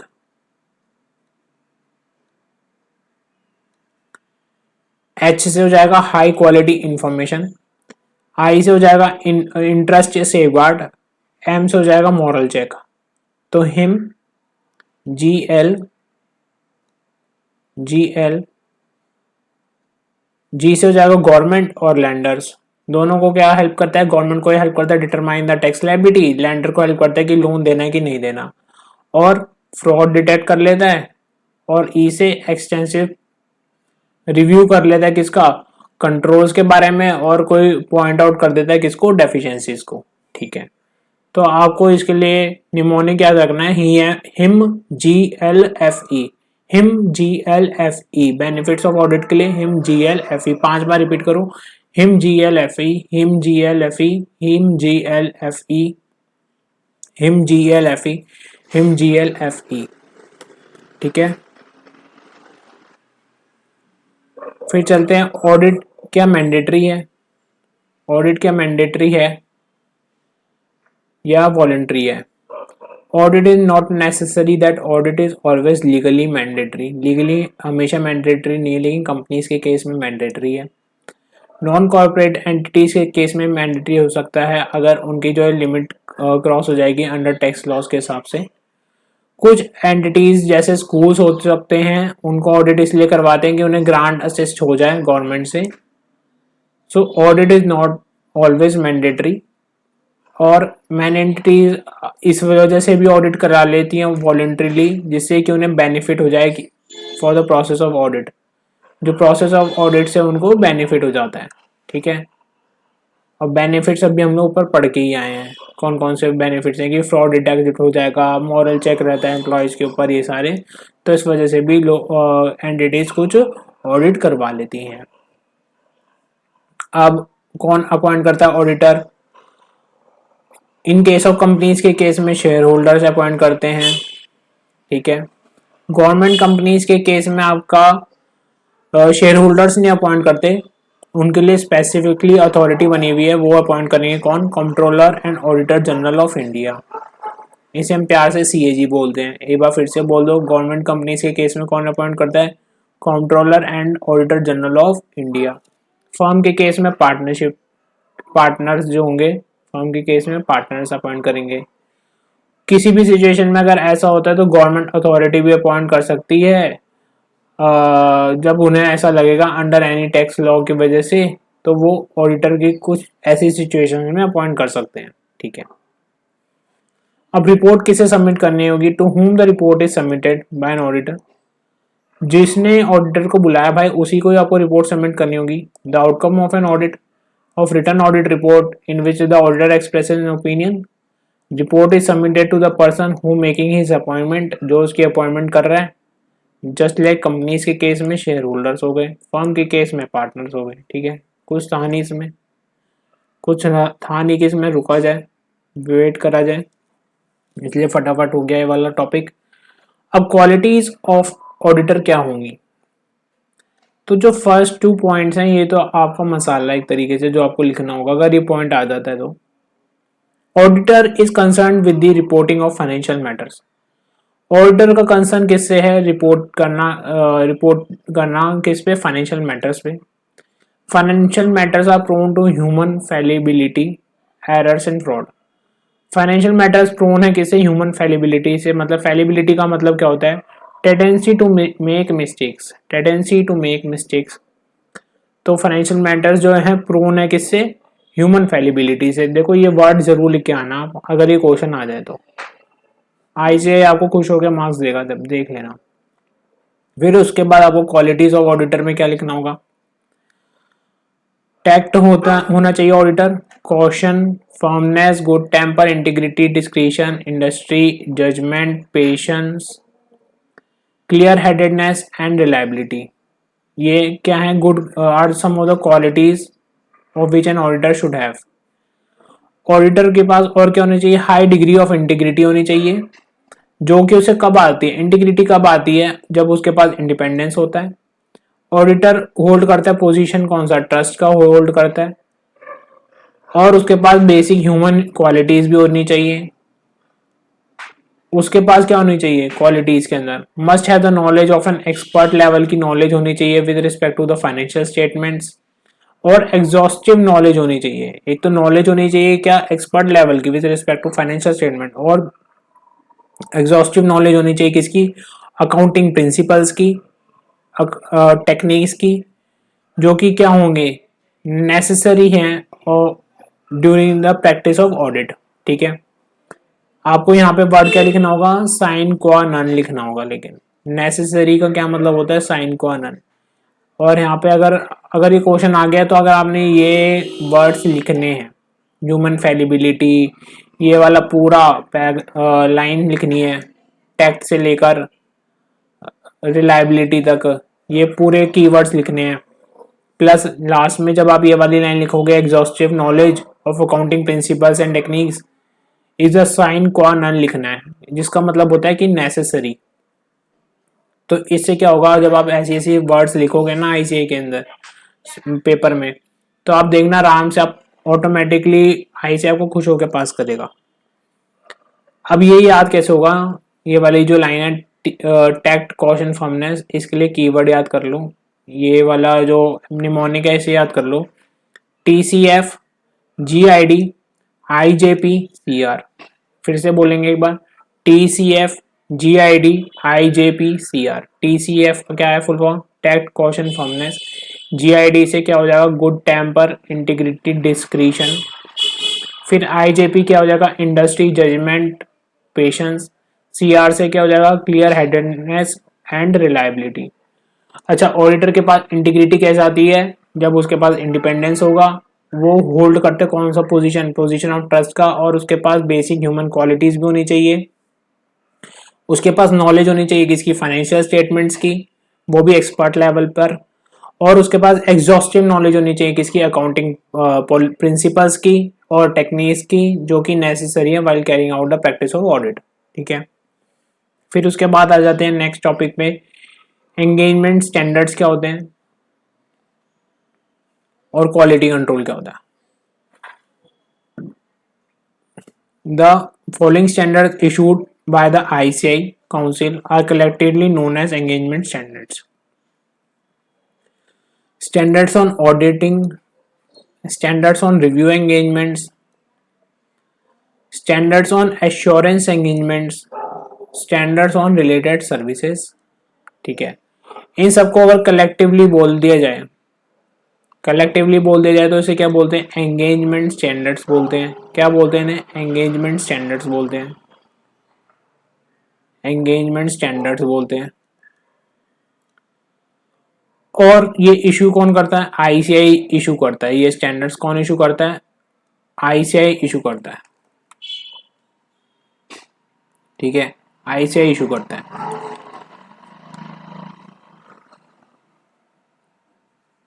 अब इन इशू करने का पर्पस क्या है? पर्पस ऑफ द इशू क्या है? जिससे कि हाई क्वालिटी स्टैंडर्ड्स मेंटेन रहेंगे वाइल, और गाइडेंस मिलेगी किसको? फाइनेंशियल स्टेटमेंट्स को ऑडिट करते वक्त, या फिर जब आप other type of assurance services दे रहोगे उस वक्त। एक तरीके से हाई क्वालिटी स्टैंडर्ड्स मेंटेन करता है, गाइडेंस मेंटेन करता है जब आप ऑडिट करोगे तब, या फिर जब आप एश्योरेंस सर्विसेज दोगे तब। अब स्टैंडर्ड्स ऑन ऑडिटिंग और स्टैंडर्ड ऑन रिव्यू एंगेजमेंट जो है, ये अप्लाई किस पे होते हैं? हिस्टोरिकल फाइनेंशियल इंफॉर्मेशन पे। और रिव्यू एंगेजमेंट भी किस पे अप्लाई होते हैं? हिस्टोरिकल फाइनेंशियल इंफॉर्मेशन पे। ठीक है, और स्टैंडर्ड्स ऑन एश्योरेंस एंगेजमेंट जो होता है, वो अप्लाई किस पे होता है? एश्योरेंस एंगेजमेंट पे, other than the audit of and review of historical financial information. That is की एश्योरेंस एंगेजमेंट में मतलब नॉन फाइनेंशियल मैटर्स में। इसके बारे में हम डिटेल में पढ़ेंगे नॉन फाइनेंशियल मैटर्स में, लाइक कि डिजाइन, और डिजाइन कैसा है और ऑपरेशन कैसा है इंटरनल कंट्रोल्स का, उसके लिए बुलाया गया ऑडिटर को। उस तरीके का एश्योरेंस एंगेजमेंट है ऑडिटर का, उसके रिलेटेड स्टैंडर्ड्स क्या हैं। ठीक है, तो वो भी कौन देता है? ICAI देता है। और स्टैंडर्ड्स ऑन रिलेटेड सर्विसेज पे, कि किसी पर्टिकुलर आइटम पे आपको प्रोसीजर्स लगाने हैं। अब वो अकाउंट्स पेबल हो सकता है पर्टिकुलर फाइनेंशियल आइटम में, या फिर पूरी बैलेंस शीट हो सकती है, या फिर whole set of financial statements में, मतलब कि बैलेंस शीट, P&L सब हो सकते हैं। तो उसके लिए बुलाया गया है। तो उस पे हम कैसे स्टैंडर्ड्स, क्या स्टैंडर्ड्स फॉलो करेंगे, तभी हम हाई क्वालिटी मेंटेन कर पाएंगे और गाइडेंस हमें मिलती रहेगी। ठीक है, तो ये अप्लाई किस पे होते हैं? एग्रीड अपॉन प्रोसीजर्स पे। इसके बारे में भी हम डिटेल में पढ़ेंगे नीचे। लेकिन स्टैंडर्ड्स की नीड क्यों होती है? सबसे पहला क्वेश्चन तो यही आ जाता है, why standards are needed. Standards की नीड क्या है? स्टैंडर्ड्स की नीड इसलिए है जिससे कि आप एक बेंचमार्क इस्टेब्लिश कर पाओगे विद ग्लोबल प्रैक्टिसेस। क्योंकि अब देखो मल्टीनेशनल कंपनीज भी इंडिया में इन्वेस्ट करती हैं, तो वो चाहती हैं कि जो ऑडिट हो वो भी ग्लोबल स्टैंडर्ड्स प्रैक्टिसेस के बेस पे ऑडिट हो, और जो फाइनेंशियल स्टेटमेंट्स रिपोर्ट करें वो भी ग्लोबली स्टैंडर्ड्स के बेस पर हो। तभी वो इंस्टीट्यूशंस जो होंगे वो शेयर मार्केट में इन्वेस्ट करना चाहेंगे। तो तभी हम कहते हैं कि जो ऑडिट स्टैंडर्ड इसलिए नीडेड है जिससे कि हम एक बेंचमार्क सेट कर पाए ग्लोबल प्रैक्टिसेस के हिसाब से। और ये क्या करता है, ये स्टैंडर्ड्स इंप्रूव करता है किसको, क्वालिटी ऑफ फाइनेंशियल रिपोर्टिंग को इंप्रूव करता है। स्टैंडर्ड्स प्रमोट किसको करता है, यूनिफॉर्मिटी को प्रमोट करता है। नहीं तो अगर स्टैंडर्ड्स नहीं होंगे तो यूनिफॉर्मिटी नहीं आएगी, कोई भी अपने हिसाब से कैसे भी ऑडिट करेगा, यूनिफॉर्मिटी नहीं होगी, किसी चीज के लिए गाइडेंस नहीं होगा कि किसी चीज को कोई इशू है तो उसको कैसे टैकल करना है, वो नहीं पता होगा। फिर स्टैंडर्ड्स क्या करते हैं, प्रोवाइड करते हैं या इक्विप करते हैं प्रोफेशनल अकाउंटेंट्स को विद प्रोफेशनल नॉलेज और स्किल्स देते हैं, एक प्रोफेशनल नॉलेज देते हैं और स्किल्स देते हैं। और स्टैंडर्ड्स क्या करते हैं, इंश्योर करते हैं किसको, ऑडिट क्वालिटी को, और इंश्योर करते हैं किसको, ऑडिट क्वालिटी को। फिर उसके बाद आ जाते हैं स्टैंडर्ड्स ऑन ऑडिटिंग।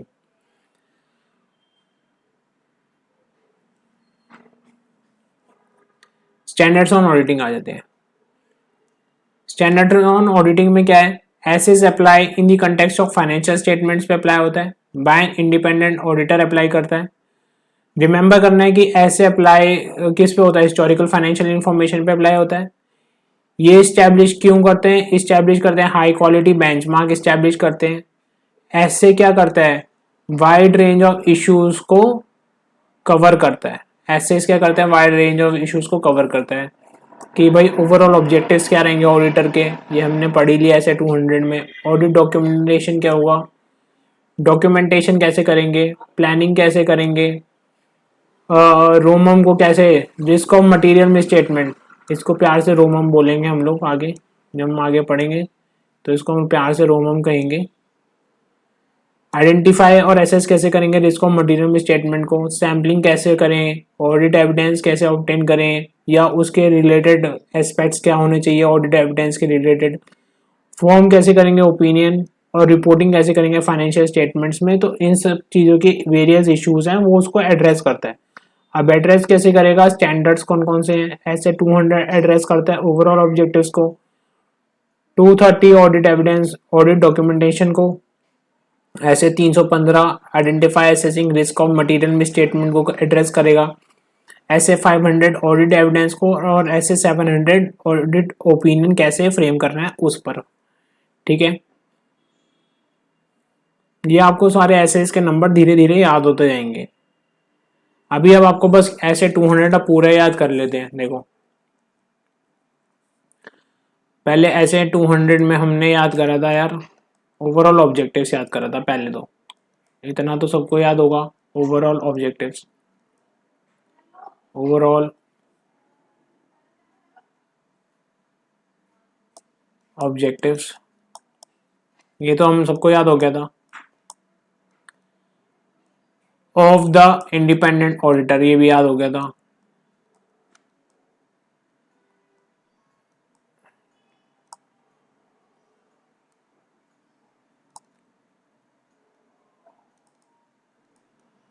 तो इतना याद हो गया हमें, overall objectives of an independent auditor and conduct of an audit. अब याद करना है किसको, conduct of an audit. Audit conduct कैसे होगा, conduct of an audit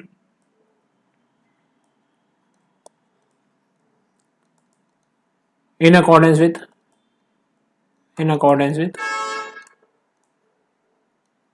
standards on auditing. ठीक है, तो ऐसे 200 क्या है,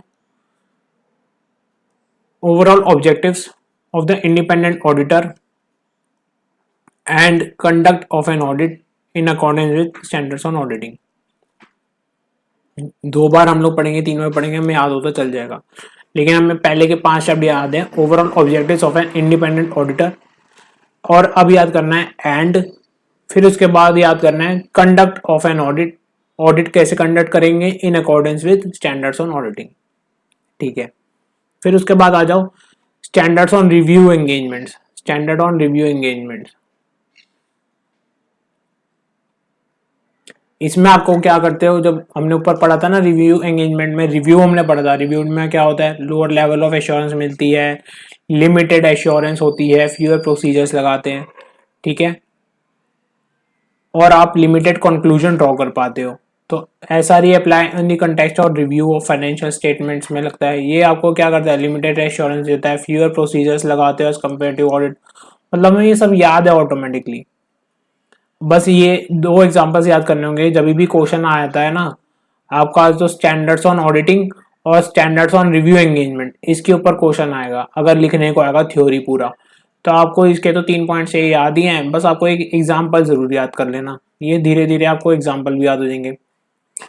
पहले तो ये याद कर लो SRE 2400 और SRE 2410। अब 2400 किसके ऊपर है, engagement to review historical financial statements. क्या है, engagement to review historical financial. अच्छा, रिव्यू एंगेजमेंट में क्या करते हैं, रिव्यू करते हैं किसका, हिस्टोरिकल फाइनेंशियल स्टेटमेंट्स का, तो ये तो याद हो गया होगा। और साथ में एक वर्ड याद और करना है, क्या, engagement to review historical financial statement. और SRE 2410 में क्या याद करना है, review of interim financial information. Review करते हैं, इसमें भी क्या करना होता है, रिव्यू करना होता है, review of interim financial information performed by the independent auditor of the entity, performed by the independent auditor of the entity। बस, क्या हमें ये इंपॉर्टेंट नोट पता है कि एसेस और SRE जो है अप्लाई होते हैं किस पे, engagement involving historical financial information. जो बच्चा यहाँ पूरी क्लास देख रहा होगा उसको ये चीज अभी तक समझ में आ गई होगी, और जो सिर्फ नोट्स लेगा उसको समझ में नहीं आएगा ये चीज कहाँ से आ गई। ये चीज हमें ऑलरेडी अब दिमाग में फिट होती जा रही है हमारे। ठीक है, तो चलो अब आगे बढ़ते हैं, स्टैंडर्ड्स ऑन एश्योरेंस एंगेजमेंट देखते हैं। एश्योरेंस एंगेजमेंट ना ही ऑडिट होता है ना ही रिव्यू होता है हिस्टोरिकल फाइनेंशियल इंफॉर्मेशन पे।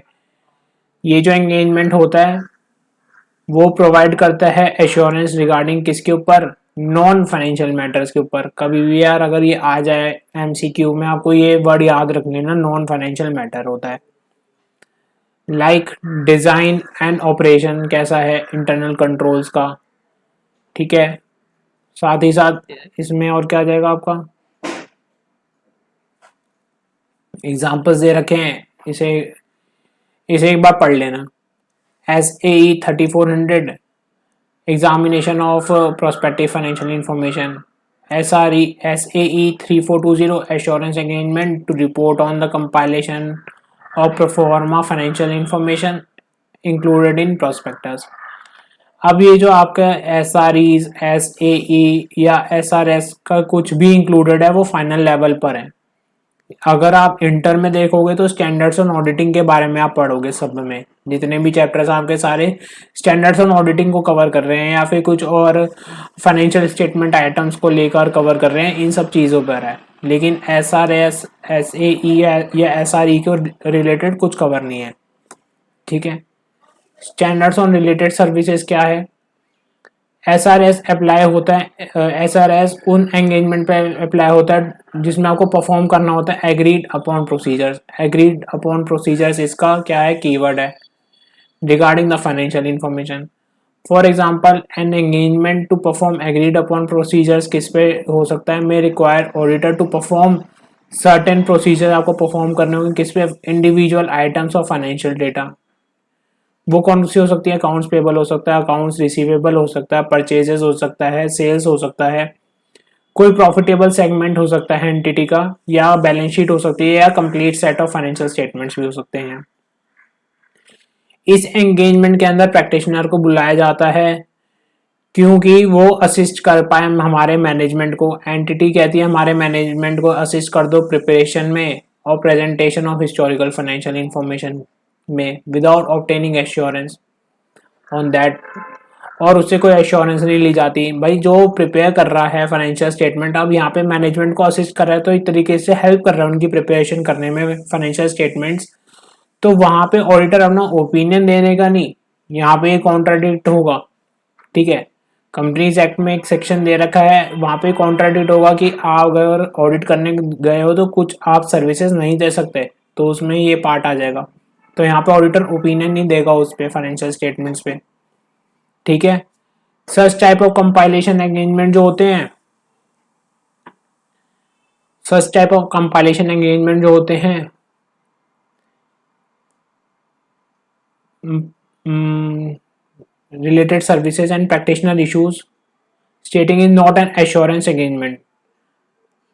उस पर ऑडिटर साफ साफ कह देगा कि भाई, उसमें क्लियरली रिपोर्ट कर देगा ऑडिटर कि ये कोई एश्योरेंस एंगेजमेंट नहीं था, it is not an assurance engagement, मतलब कि ये ओपिनियन इधर इसे कुछ नहीं देना था, ना ही वो अपना ओपिनियन एक्सप्रेस करेगा इस पर। ठीक है, एग्जाम्पल कौन से हो गए? SRS 4400, 4410, engagement to perform agreed upon procedure regarding financial information, और ये कंपाइलेशन एंगेजमेंट्स अगर हुए तो। स्टैंडर्ड्स ऑन क्वालिटी कंट्रोल क्या होते हैं? ये standards of quality control issue to establish the standards, ये इशू करे जाते हैं जिससे कि स्टैंडर्ड्स इस्टेब्लिश हो सके एंड प्रोवाइड करें गाइडेंस किसको?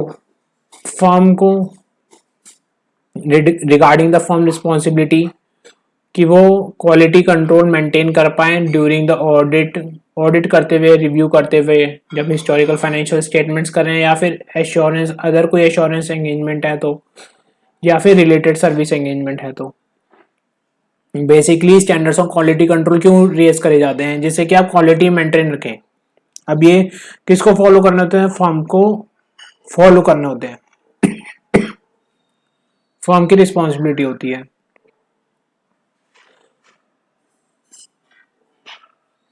SQC इशू करे जाते हैं इस रिगार्ड में, जिससे कि ऑडिटर या प्रैक्टिशनर जो है मेंटेन कर पाए किसको? प्रोफेशनल स्टैंडर्ड्स को एंड रेगुलेटरी एंड लीगल, क्योंकि ये रेगुलेटरी एंड लीगल रिक्वायरमेंट है, और रिपोर्ट कर पाए अप्रोप्रिएटली। ठीक है, SQCs are applied to all the services, मतलब सभी सर्विसेज पे अप्लाई होगा जो कि कवर्ड होते हैं एंगेजमेंट स्टैंडर्ड्स पे। मतलब कि ये एंगेजमेंट स्टैंडर्ड्स होते हैं हमारे SAS, SRE, SAE और SRS, इन सभी को कवर कर पाए। SQC इन सभी पे एप्लीकेबल होते हैं, SAS पे भी, SRE पे भी, SAE पे और SRS पे, चारों पे। ठीक है, अब इसका SQC1 क्या है? SQC1 क्या हो गया? Quality control for the firms. Quality control करना होता है किसको? फर्म को करना होता है, जो कि परफॉर्म करते हैं किसको? Audit and review of historical financial information को, और other assurance and related service engagements. तो ये आपका एग्जाम्पल हो गया, और ये एग्जाम्पल ऊपर से ही जो वर्ड्स हैं वही आपको लिखने हैं। क्वालिटी कंट्रोल करना होता है किसको? फर्म को, जो कि परफॉर्म करते हैं ऑडिट और review of historical financial information, और एश्योरेंस देते हैं किस पे? एश्योरेंस हमने भी पढ़ा था ना ऊपर, एश्योरेंस एंगेजमेंट किस पे होता है? नॉन फाइनेंशियल मैटर्स पे होता है।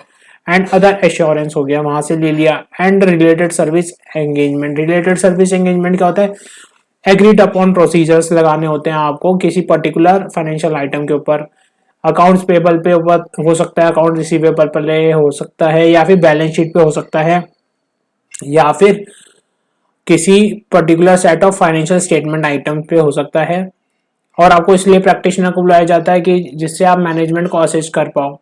यही था ना रिलेटेड सर्विस एंगेजमेंट के अंदर, तो वही लिखा हुआ है SQC1 का मतलब।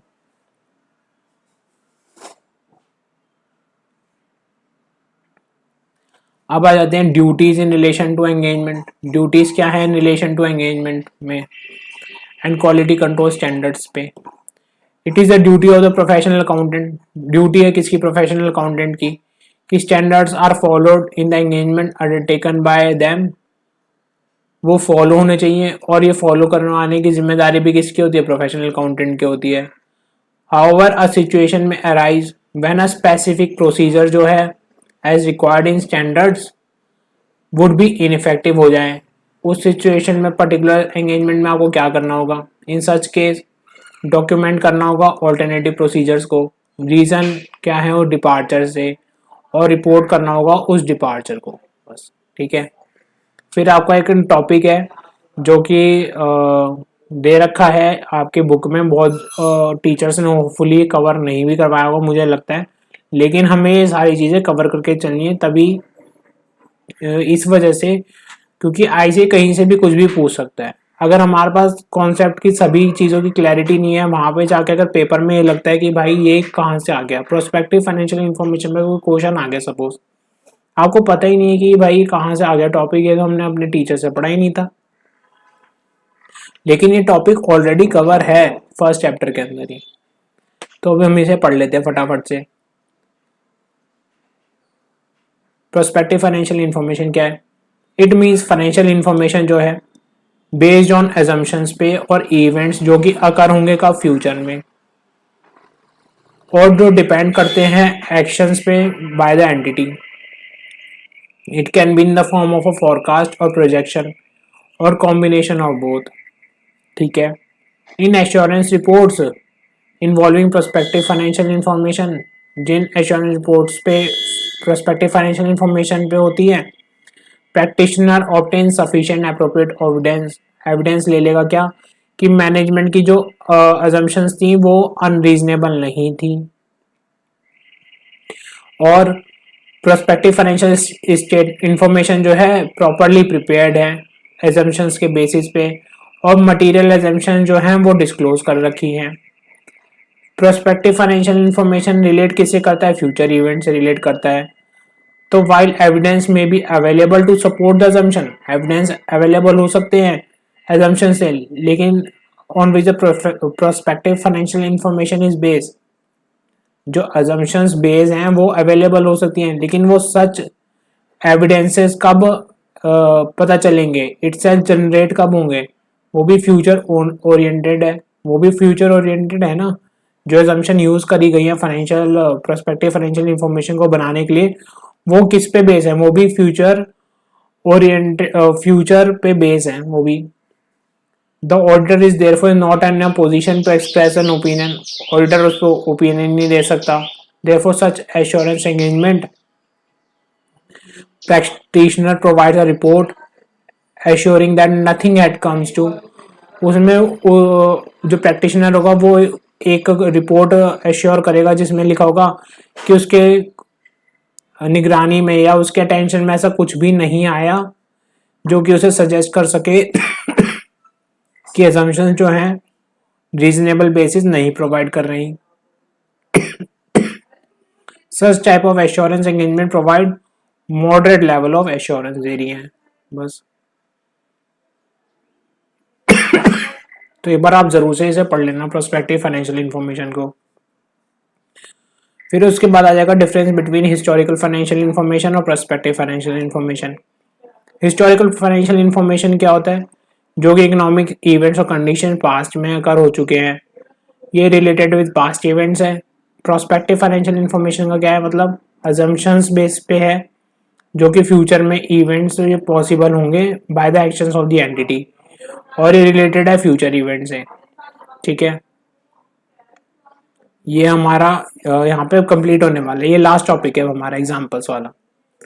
अब आप ऐसा करना, एग्जांपल्स वाला जो है ये आप खुद कर लेना एमसीक्यू पर्पज से, बिल्कुल भी डिफिकल्ट नहीं है, बस आपको एक रीडिंग ही लगानी है इसमें। और अगर आपको अभी भी कोई डाउट हो इस चैप्टर के अंदर तो हम उसे कमेंट बॉक्स में ज़रूर से पूछ लेना। ये आपको नोट्स कहाँ से मिलेंगे?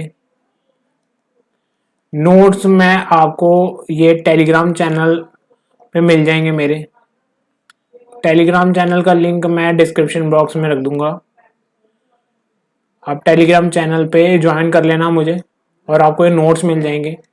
आप ये देखो, ये फर्स्ट चैप्टर मैंने आपका 9 पेजेस में कंप्लीट हो गया और इसमें सारे एस्पेक्ट्स कवर हैं। हो सकता है किसी और की बुक में आप जिनकी टीचर से पढ़े हो उसके कवर, उसमें कुछ एस्पेक्ट्स ना कवर हो, लेकिन मैंने यहाँ पे सारे एस्पेक्ट्स कवर करे हैं और सारे कीवर्ड्स आपको बताए हैं जिससे कि आप एग्जाम में पास हो पाओगे। अगर आपको कीवर्ड्स नहीं पता ना तो कुछ फायदा नहीं है। आपको निमोनिक्स नहीं याद ना करिए, निमोनिक्स नहीं याद हो रहे तो फिर आप बताओ मुझे कीवर्ड्स कैसे याद हो जाएंगे? आपको कीवर्ड्स भी नहीं याद हो पाएंगे। तो इस वजह से मैं आपको कह रहा हूँ कि आप निमोनिक साथ साथ याद करते रहो, ये आपको कीवर्ड सारे याद करवा देगा एग्जाम में। जैसे लाइक क्वालिटीज वाले में, क्वालिटीज ऑफ ऑडिटर में क्या है हमने याद करता, TCF, GID, IJPCR। अब इसको अगर ये चीज याद नहीं होगी तो वो आपको वैसे याद करना आसान है क्या? टैक्ट, कॉशन, फर्मनेस, ये इस तरीके से आप नहीं याद कर पाओगे। लेकिन अगर आपको ये TCF याद रहेगा तो आपको याद रह जाएगा, हाँ, टैक्ट, कॉशन, फर्मनेस। GID से गुड टेम्पर, I से इंटीग्रिटी, D से डिस्क्रीशन, IJP में क्या था, इंडस्ट्री, J से जजमेंट, P से पेशेंस, C से क्लियर हेडेडनेस, R से रिलायबिलिटी। अब मुझे बताओ मुझे तक याद हो गए, आपको भी याद हो जाएंगे इस तरीके से। तो इन सब चीज़ों को थोड़ा ध्यान दो, क्लासेस के अंदर की सारी कवरेज हो रही है कि नहीं हो रही है आपकी, प्लस निमोनिक्स होने चाहिए आपके पास, तभी आपको रिटेन रहेगा एग्जाम में, नहीं तो नहीं रहेगा। और आपको वीडियो कैसा लगा हो तो मुझे कमेंट बॉक्स में ज़रूर बताना, कोई क्वेश्चन हो तो मुझे कमेंट बॉक्स में बता देना, आपको रिप्लाई आ जाएगा 24 to 48 आवर्स के बीच में आ जाएगा। मैं पूरी कोशिश करूँगा कि आपका रिप्लाई जो हो कोई भी क्वेश्चन का वो 24 आवर्स में, विद इन 24 आवर्स में आ जाए आपका पास। प्लस आपको टेलीग्राम चैनल पे नोट्स मिल जाएंगे, कोई डाउट है आप पूछ ही सकते हो।